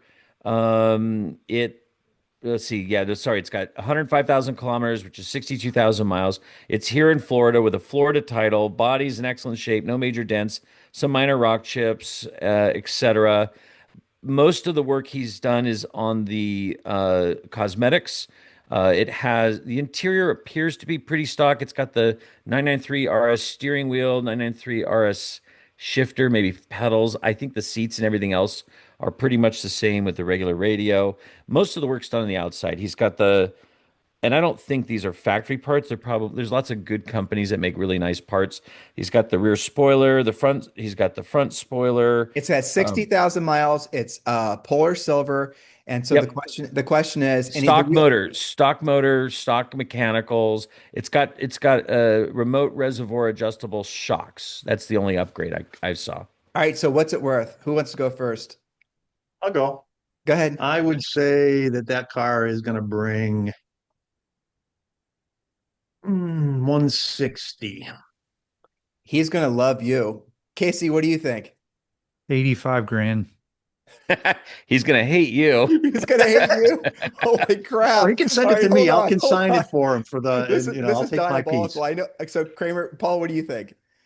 I think it's going to be somewhere in the 90s. It might just poke right over 100.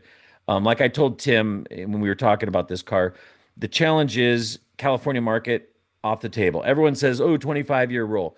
A 17-digit VIN that's not a US VIN comes into California, 81 and newer, and they automatically kick you to BAR, Bureau of Automotive Repair. And that is a nightmare you don't even want to participate in because it's going to take years and tens of thousands of dollars to legalize a car that's basically engine wise. People forget 964s and newer are world motors. There's nothing, it's not like the G bodies. They didn't get high compression motor. The only thing going for this car is a sunroof delete, which is very rare in a US car. It's not like a crazy great color. It's mechanically stock. It's for the most part, it doesn't have like a 3.8. So the RS, the thing we saw, the Mexico Blue one that bid to 200 last week that didn't sell. What was going for that was it was a cool color, Mexico Blue, and it was an RSR wide body, which is a bigger deal. I've sold cars like this. I actually posted for one of the questions. Check out this car we sold earlier It's this like the year. same exact car. It's the same exact car, except it's registerable in California. It had similar modifications and it had similar miles. And guess what? It sold for 100 grand. So Now there, I'm gonna tell Dylan how to make $20,000 on that car by spending 10. You go ready? for it. Yep. Let's go. Go to Suncoast Porsche. You can buy a set of factory 993 RS Speedline wheels for like 11 grand. You take the wheels that are on the car off, you put on those Speedline wheels, and you sell it with the wheels that make it look like a Carrera RS. And I really think that that would make that car $110,000, $115,000 car to the right guy, He's not as wrong. long as all the other stuff is right. I And agree. you could even get a set of leather pole positions and throw them in the car. That's cheap thrills, and that further solidifies that RS feel because that was a huge thing that held that blue car back. Yep. So I think I mean, I know people don't like to spend money when they go to sell a car, but if you're gonna make it look like an RS, do it. So He's what not are you wrong. guys seeing the market is right now though? So that the reason that I'm going high is because I'm thinking even basic 911s, pretty much, You know, basic 993 is still trading around here- 100 in my area. but here's the thing that people forget is the buyers today, if more than anything, yes, there's buyer enthusiasm, but they are savvy. They've got all these data points. And what I find is there's a big gap between the sellers and the buyers. I'm in the middle being drawn and quartered, tried to bring them together. The buyers, I mean, I have more buyers asking me about frickin' 993s. We're getting tomorrow think about this. A 95, mostly one owner SoCal Adventuring Green 993 C2 manual coupe with 39,000 miles. I put one little thing on the back of my email for something else. I think our newsletter, I put an email to our audience saying at the very bottom, hey, this is coming. I got 40 people asking me for it, and it's just been nonstop. What color's the How, interior? classic gray, Right? the Yeah. dark gray. Yeah. Man, but it's original paint. It is like, and he serviced it at the most expensive, the most desirable shop in Southern California. And it's just kind of crazy the demand for this. Price wise, this is going to be really tough. It's borderline reference example collector grade. It's like So right on where are that you going to cusp. price? Where are you going to price it if someone's I'm, I interested? I'm think it's curious going to be there. somewhere in the mid 120s. Okay. That's what I would have Color said. ownership, yeah. 125. But Yep. but here's the funny thing. On the other flip side, we have another guy with a silver 96 993 with guess what? 65,000 miles. It's got a little paint work. It's really clean. It's pretty much slightly modified. He put different wheels on. Oh my God, stop. And then Casey just put on Speedly on wheels.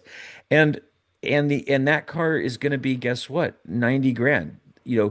Okay, just normal color. It's got 60,000 miles, not quite as clean and Paul, crisp. to your point though about Dylan's car, if that car you said right around, you're basically hitting it right around 90 to 100 grand. If it was legal to sell in California, would you give it any more value? Absolutely. I would give it at least 10 to 15% more value. So Yeah. if you were to do what Casey, I think, was smart in suggesting with the seats and the wheels, I mean, and it was a California legal car, would it be worth? It would be it would be in the 120s. And here's something interesting I've seen just anecdotally from clients. Non-California, because first of all, if you listen to the news, states are cracking down on LLCs, Montana LLCs, you name it. So Not there's states, Paul, not states, no. like a handful. Illinois, Georgia, Alabama. There's a few other states that are really going after it. I mean, Ohio's going after it. There's Maryland. Maryland. They're all starting to really crack down. So there's a bit of a fear that where normally it'd be like, no big deal, I'll just get an LLC and throw it in there. But I would say what I have buyers that are not in California. They can easily buy a car like Dylan's, no problem. They live in, Florida, like he does, and it's easy to register. But even though they have nothing to do with California, they're worried about their exit strategy of what the car will sell for before they even buy it, knowing that probably 40% of the Porsche buying market in California is exempt and becoming more exempt because those buyers are more afraid of trying to find loopholes to register that Well, car. it's worth mentioning because the disdain over people registering cars, old cars in Montana, is classism if there ever was, because people are just assuming someone's trying to dodge the taxes on their new fancy car. But the reality of it is a lot of people are using Montana registrations because they can't get their 25-year-old cars registered in smog because the draconian laws that don't even make any sense. It's the Leno law. The Leno law should have passed, Should and have people passed. who drive these cars hardly at all. So it's stupidity from the bureaucracy. It's what honestly, and that's what's driving Montana. But in any event, yeah, Yep. good stuff. All right, you guys ready to move on? Well, I Yep. want to go on the record saying Yes. that that car is dope. I would drive it all day long. And is it Polar? Yeah. Yeah. Yeah, so I mean, same color as Yeah. my 911. There's just a couple of tweaks that I think could put it over the edge to really make it worth his time. So the Yep. seats and the wheels, I think if he wanted to make that investment, I do believe he would get that back probably 1.5, 1.8x. I think that's great advice. Yeah. Yeah. All right, let's move on. And fortunately, I wrote segment five's question so you guys couldn't add in, overly. Yeah. All right. So this or that, the theme. What are the true enthusiast cars that offer the greatest return on investment in 2026? We're staying focused. You guys are in the business, so we're staying focused. But I want to just not make it about money. Okay. So enthusiast cars that you guys obviously have passion for, and so do our listeners, that will have hypothetically the best return on investment in 2026 that are now less than $100,000. Casey, you get to go first. So one car that I missed out on that I should have bought, and I've talked about on here before, is in 2019, Volkswagen offered the Golf R, which I believe is somewhat peak modern Volkswagen, and they offered it in a Spectrum series, which meant that it was available in something like 30 colors, anything from Nogaro blue to jazz blue to Irish green to Emily yellow to Ginster yellow, like all these amazing historic colors. And I missed out on it. I should have done it. We got it. My wife, who loves Volkswagen GTIs, we decided not to go for the R because she really loved sunroofs, and you could not get an R with a sunroof, or we would have had one. So car one definitely for me is a Spectrum finished manual transmission 2019 Golf R. The one that you see behind me sold for 45 grand, something like that. It wasn't a whole lot of money on Bring a Trailer, but you can see them pop up in different colors from time to time. That would be number one. I think that that's a money in, money out, possibly a little bit. I mean, you can see the people, how much people love cool colors and 911s, and those are always worth more money. I believe that the direction that Volkswagen is going is away from enthusiast automobiles, especially being that they've got rid of the manual transmission. And then, of course, the other statement would be a late model 997. So the one behind me, this was Michael's motor car, I think out of Pennsylvania on Bring a Trailer, sold two this week. This was a Carrera S with an aero kit and speed yellow. I think went for about 80 grand, which is a Wow. great number on that Does car. that not seem like a phenomenal car for less than 80 grand? Holy Is crap. this so Yep. so this one closed yesterday, right? Wait, wait, wait, wait, no, no, 78 it's not. maybe. No, So No, wait, so the that's the one car. behind me right now, this went for what I believe was cheap. You This know is what? I this watched this. This one, I agree. It went cheap. so two things wholly against it. It's got some fake Fuchs wheels on it. They're not the factory ones. If it had the factory ones on, it'd be good. But if you look at the dish and the rear wheel, it looks all wrong. And it's got that splitter on the front of it, and it had a bunch of yellow stuff on the inside. That car portrayed, I mean, like I said, you don't want to spend a whole lot of money when you go to sell a car, but I do believe that if that car had factory wheels on it and it was missing that front spoiler, I do believe it would have been worth probably $10,000, $12,000 more. It's unfortunate because it's an awesome car. And the other thing they didn't point out in the listing is all second gen 997s that are all-wheel drive had limited slip differentials. That wasn't pointed out in the listing. I mean, there's all kinds of things that they could have done differently. The back of the car also had like tinted taillights. Like there's just a couple of things that I believe could have been changed, but the cars that those guys put up are awesome. And just that car, when we were talking about earlier, what makes a car is, that visual pop, like we were talking about Dylan's cars with the correct wheels on it and those sorts of things. This car just missed. But anyway, I still believe interesting 997s and interesting colors, regardless of transmission, especially second gen cars, are going to continue going up. All right. Paul, you got to unmute yourself. I was testing to see who's got in the feedback, and I think I've discovered it. All right. So, Paul, what would be your favorite car for less than $100,000 that would be the true enthusiast car that offer the greatest return on investment for 2026? Were Go for it. do I get to pick which car of Casey's? We're going to go last. Oh, I'm sorry. I'm out of time. So, yes, go ahead, Casey. Sorry. Do Oh, Go ahead, Paul. Casey, you Okay, first. What would you choose? Go. I would probably choose the GTI. I think Casey was right. That C4S was missed the boat. Great marketing, but missed a few important things. And I think that GTI in times percentage wise, if we look at actual percentage wise, I think that car is going to double in value, especially that era. I think that Mark 7 wasn't it, they had like 50 colors you could choose from. It was really a cool era that unfortunately they left. So I choose the GTI for sure. Do you guys still think they're going to be making that new Mark, the new Golf R with the Audi RS3 motor in it? Have you heard anything else about that? I know. I think it was clickbait. Yeah, I think it was too. All right. So, Paul, you're next. And I agree with what you said, by the way. So, same. Paul, you go next. What would be the two cars? Look at Dave. Dave, you got to unmute yourself, brother.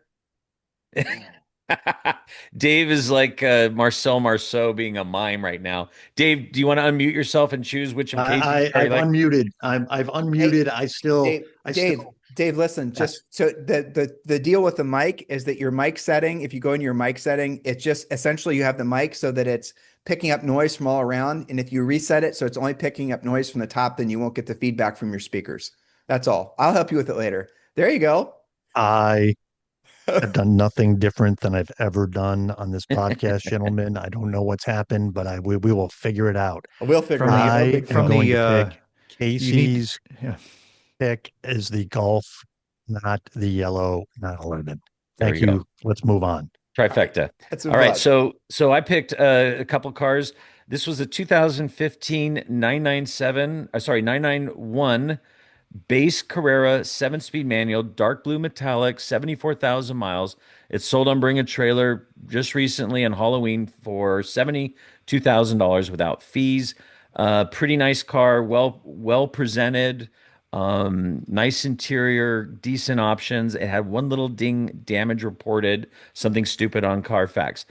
On the other end, we had a 2005, which I thought this one sold pretty strong, 997.1 Carrera S Coupe manual, white, which was a little unusual, but with terracotta interior, which I like a good terracotta interior, but this is like hemorrhage package. I mean, literally everything is red except for like a few silver accents. It to me is too much. I guess the headliner's red.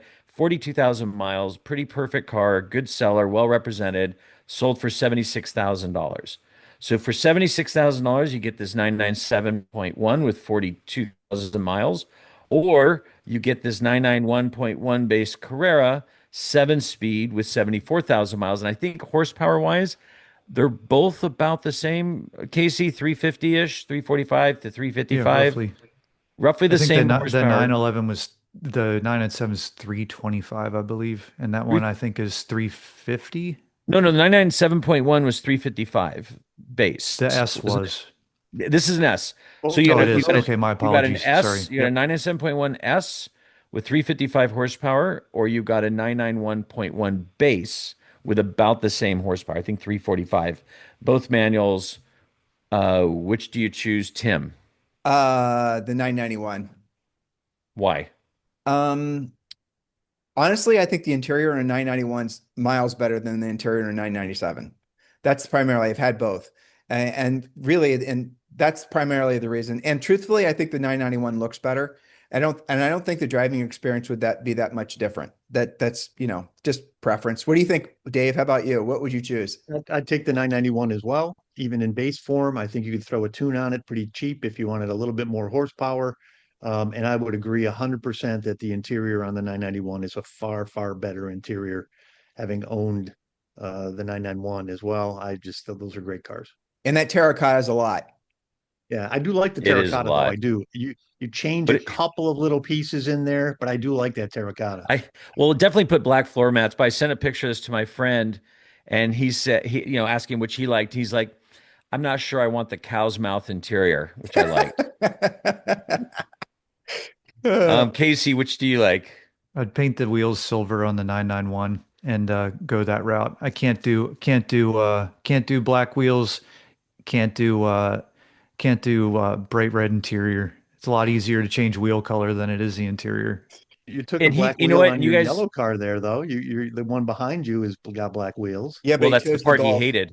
Yeah, that's the part I'd put the factory ones back Yeah. on. Oh, okay, And, okay, and the fair thing enough. that was sad about this blue one was these photos were the lead photos, but when you looked at it in not this like super glamour light and just a regular photo, you Looks really black. see the blue. It is a Oh, really midnight blue bitchin' color. I agree. It was ordered with black wheels because that was the era of 2015. But I would put on, you know what I would actually do is silver 991.1 GT3 wheels. That would look badass. Are those wheels the center locks or are they No, they're just the just five normal? spoke. You could The order them standard satin Carrera wheel. finish. Yeah, Carrera S wheel. yeah. Gosh, I hope the black wheel thing is just over and done and never comes back. I mean, It other than on vintage Fuchs wheels, yuck. and then another trick thing you can do with 991.1s, it's an easy swap. You can get a Cayenne GTS steering wheel Hmm. with the cool 3-spoke, and I've watched a couple friends do that, and you can put that on as well. So you would choose Imagine the the nine. You're going with the 991 too, Will? 991.1. Yeah, I, that's I funny. I think these cars. I still think these cars are cheap. I think they're like you said, Tim. They're really good looking. They drive really well. The interiors are massively better. And when everyone goes, ooh, 991 point, 997.2, whatever analog. Now I will say that, and Casey, and I'm curious about eventually drilling down this. Do we think the 997.1, which gets a little bit crapped on, is a more analog, more interesting driving experience than the 997.2 with the DFI engine? In terms, people just go, ooh, bore scoring and IMS and all the other RMS. But in the end, every time I drive a 997.2, which I know is holy grail, and then I drive a 997.1, the 997.1 feels like an SC. It feels like happy, little peppier, little attitude. Minor, but maybe I'm wrong. That'll be a conversation for next time. Yes, because we do have the world's leading expert on Porsche 997s as a Yeah. co-host, Mr. Parkin. Okay, I think Dave's got some interesting options. What do you got, Dave? I went a little downscale, a little bit more affordable for the average guy who's out looking to drop something and enjoy a fun car. This one, I have always loved these cars. This happens to be a 2005 Honda S2000. Great little kind of Miata fighter at the time, right? I mean, that's what this car came out to compete with. Super high revving VTEC motors. This particular example, I just think is stunning, and it's all original. I mean, it's unmodded. It doesn't have nobody, ricered this car, so to speak. So this is just the way that this car came. I think the color is called Rio. What is it? Rio Yellow. Yeah, Rio Yellow. This one had 41,000 miles. And it sold for about $40,000, which has really surprised me because this market continues to increase, which is why I like the S2000 as a car to buy and enjoy and sell it a little ways down the road and not get hurt or just, get your money back. I don't like any of these as pure speculative. I'm going to buy it thinking I'm going to make money. All of these cars should all be cars that you get in and drive and enjoy. And maybe you get out of them and it costs you a little bit of money. Maybe you made a little bit of money, but let's just jump in and enjoy this car. I think this one is an excellent example of the S2000. 240 And now, horsepower, 9,000 RPMs, engineered and built in Marysville, Ohio. And fantastic zero car. zero torque. Yeah, zero torque, but really, really fast revving motor.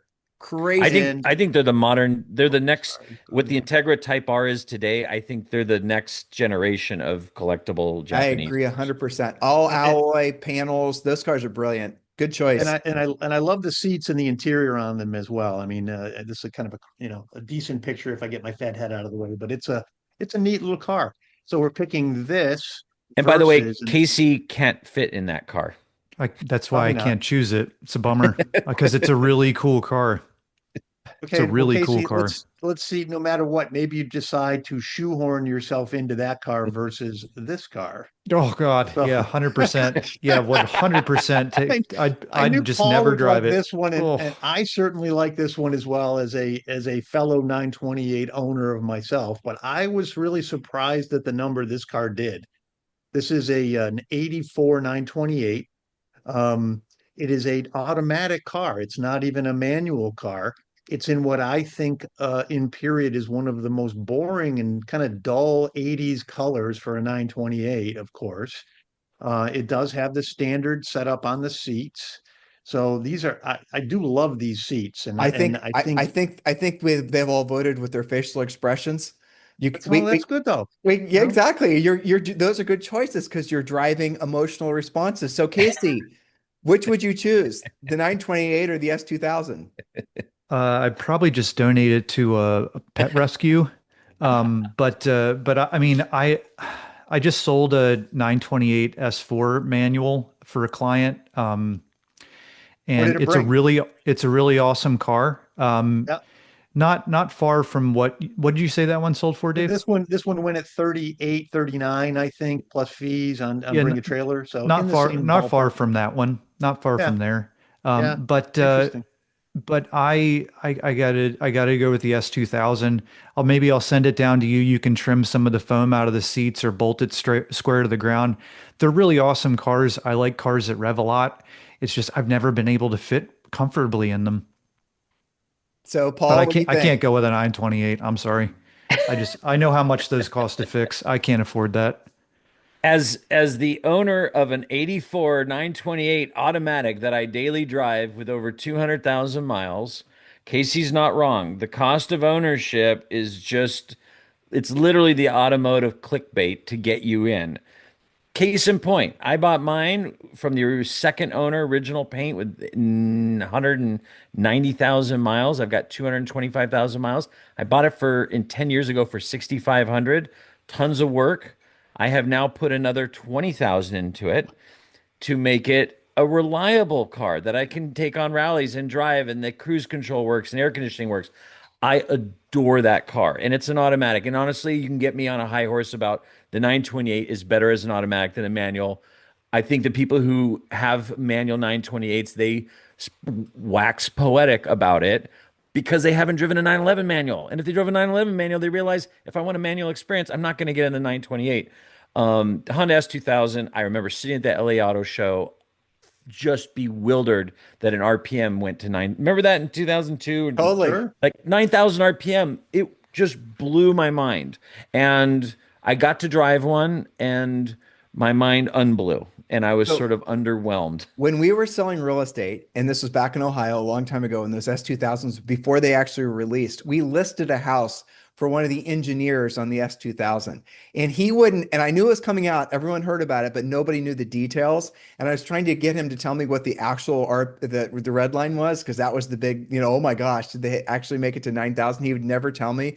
But the amount of engineering that he said they put into making that car, the way it felt balanced wise, between the shifter and between all this, all the touch points, he's but the impression I got was there's no way Honda made money on those cars. So far, with love and respect to all of you, I would say Dave is winning, but he's about to lose because I'm up next. So here are the two Okay. choices. Here are the two choices. What did you pick though, Tim, out of mine? You took the S2000 Honda. or you took the Honda? Okay, For very good. sure. Yeah. Got it. Okay. All right. So thank you, Paul. So next up, my two choices are, and I'm not even going to try to sell you guys into either one. I've had both of these cars, and I'll reserve my opinion for a second. But a Lotus Elise, which you can, both of these are in the same price range. Or there you go, an Alpha 4C. Thank you. And so Jules and I have had an orange Lotus Elise, and then we had both the coupe and the Spider version of the Alfa Romeo 4C. And the Alfa Romeo 4C actually feels like an exotic car because it's all carbon fiber. It does definitely feel special. Between the two of them, that's that. I don't know what to say without giving too much of a bias towards which one I would choose. But those two cars, and I've been watching these in value wise, because I'd like to have both of them back. There's cars I regret selling. They're not great money makers, obviously, but I will mention that the Alpha 4C, I forget there's a last run of those things, and those cars are selling on BAT with no miles on them for 150 grand. So they've more than doubled, almost tripled in value. But if you can buy essentially a semi-exotic Alpha, all carbon fiber, special motor, everything was specifically made just for that car. The only downside of that car is similar to the downside of the Lotus. The Alpha's transmission is not the greatest, but the engine's a hell of a lot of fun and it makes crazy fun noises. The Lotus, you do have to modify it to get the most out of it because the Toyota parts kind of hold it back. All right, Casey, what would you choose? And you can't say donate it to your nearest cat charity. Wouldn't be a cat charity. A dog charity. Yeah, dog charity.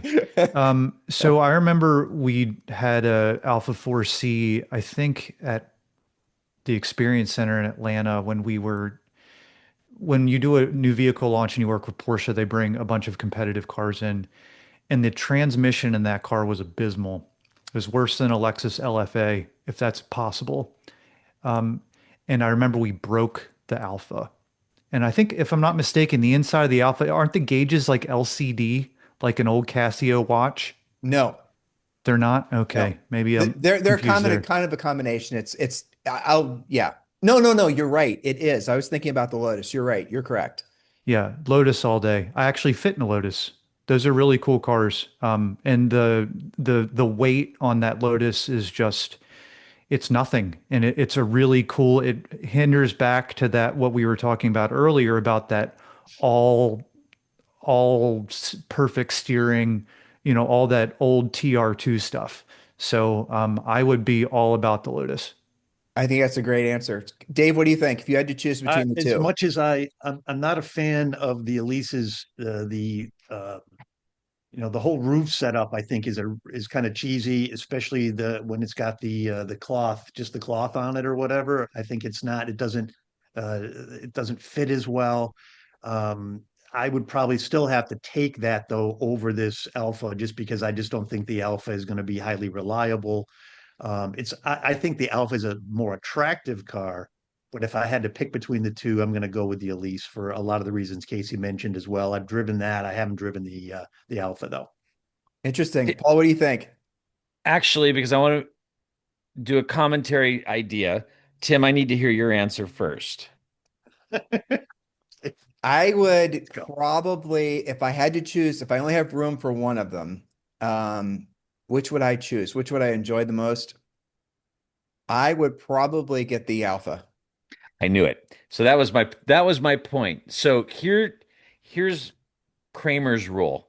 I think if you picked the Lotus, you are someone that is a Porsche driver and loves to drive. And if you pick the Alpha, you're a Ferrari guy that goes to Cars and Coffee and lives on an island. Sorry, Tim. No, here's the problem. First of all, You're just getting me back from the jabs from earlier. And that's yes. fine. I had it So, coming. so here's the thing is I have not driven the Alpha, so I can't really say. But I think the Alpha, it's one of those cars. It is like a Cars and Coffee car. It's so beautiful. It's almost like a centerfold, likes long walks on the beach, carbon fiber interior, or monocoque, Italian designed, and it is beautiful, and it has all these attributes, except when you drive it. And like, Casey mentioned, a shitty transmission. You hear every journalist after another just basically ream the driving qualities of this car. And so I'm just going to assume that's it. And if you like to drive, that's it. Now, Lotus, I have sold maybe a dozen of these from Exesias to the Club Sports to just the early '06 base Elises. I drove them to Monterey on Car Week on 229, my all-time favorite road. That car to this day shocks me. The DOT said, okay, sell that to Americans. I mean, I think it's the last crazy car we got. We're never going to get anything like that. And you drive those cars and you're just like VTEC, Varioram, none of those cars tell you about that until this car tells you, holy cow, it's like a four-barrel carburetor. It's amazing when it just switches gears and goes, okay, we're going from happy mode to lunatic mode. And it's if and they're 50 grand. 50 grand gets you a great one. It got you 50 grand last year, the year before. It'll be 50 grand next year. You salvage title it because you hit the front bonnet and they have to do a front clip. It's still 50 grand. I mean, they're just like this most evergreen, unpractical car that will always be an enthusiast car. Like it's the guy who has more money and doesn't need to buy a Miata. So if you had to choose between those two and Dave's S2000, what would you choose? The Lotus all day long. All You day guys long. all choose the Lotus? Huh, Oh yeah, interesting. all day long. Yeah. Well, I don't blame you, honestly. Having had both, they both have their attributes. I will say the Lotus has got a lot better enthusiast community behind it. The Alpha's got like virtually, there's two guys to sell parts for him. But, what is it? Sector 111 in SoCal, I think he's still around. You can get so many badass parts out of Europe for the Lotus that it does ultimately, for an enthusiast perspective, make for a more entertaining car. And physically, it's smaller. The one shitty thing about the 4C, aside from the transmission, it's wide. That car's, she's a big girl. But I'll give it to you, Tim. Beautiful. There's one that comes Yeah. up to Good Vibes Breakfast Club. It sounds good and it's beautiful. It's everything Italian. Everything you Yeah. imagine Italian. Yeah. Well, so I got other cars, and if I had to choose one, what would I want that fits with the other cars that would be unique? It would be the Alpha. But for all the reasons that you guys stated, I'd also choose. I mean, I totally get the Lotus. And remember, I was referring earlier to the Lotus that you could buy the S1. That's ultimately what I would get, but I think it's twice the money as what our budget was.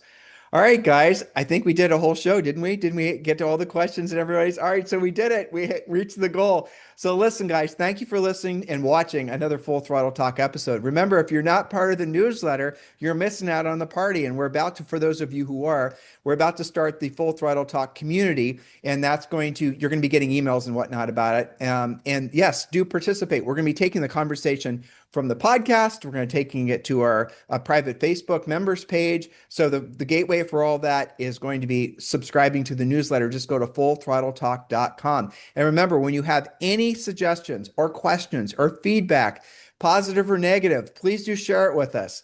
Though some of us take the negative feedback too personally, share it as well, especially if you got something you want to nasty you want to say about Kramer. That's definitely always invited. Just send me Corvette content and that'll be trigger. Why couldn't you let me get the last word in, Paul? You just always are like that. In the meantime, thank you for listening to this week's Full Throttle Talk. Your homework is, after you've joined the newsletter, please give us a 5-star review over on iTunes. You guys have a fantastic week. I'll talk to you next week. All right. Bye. See ya.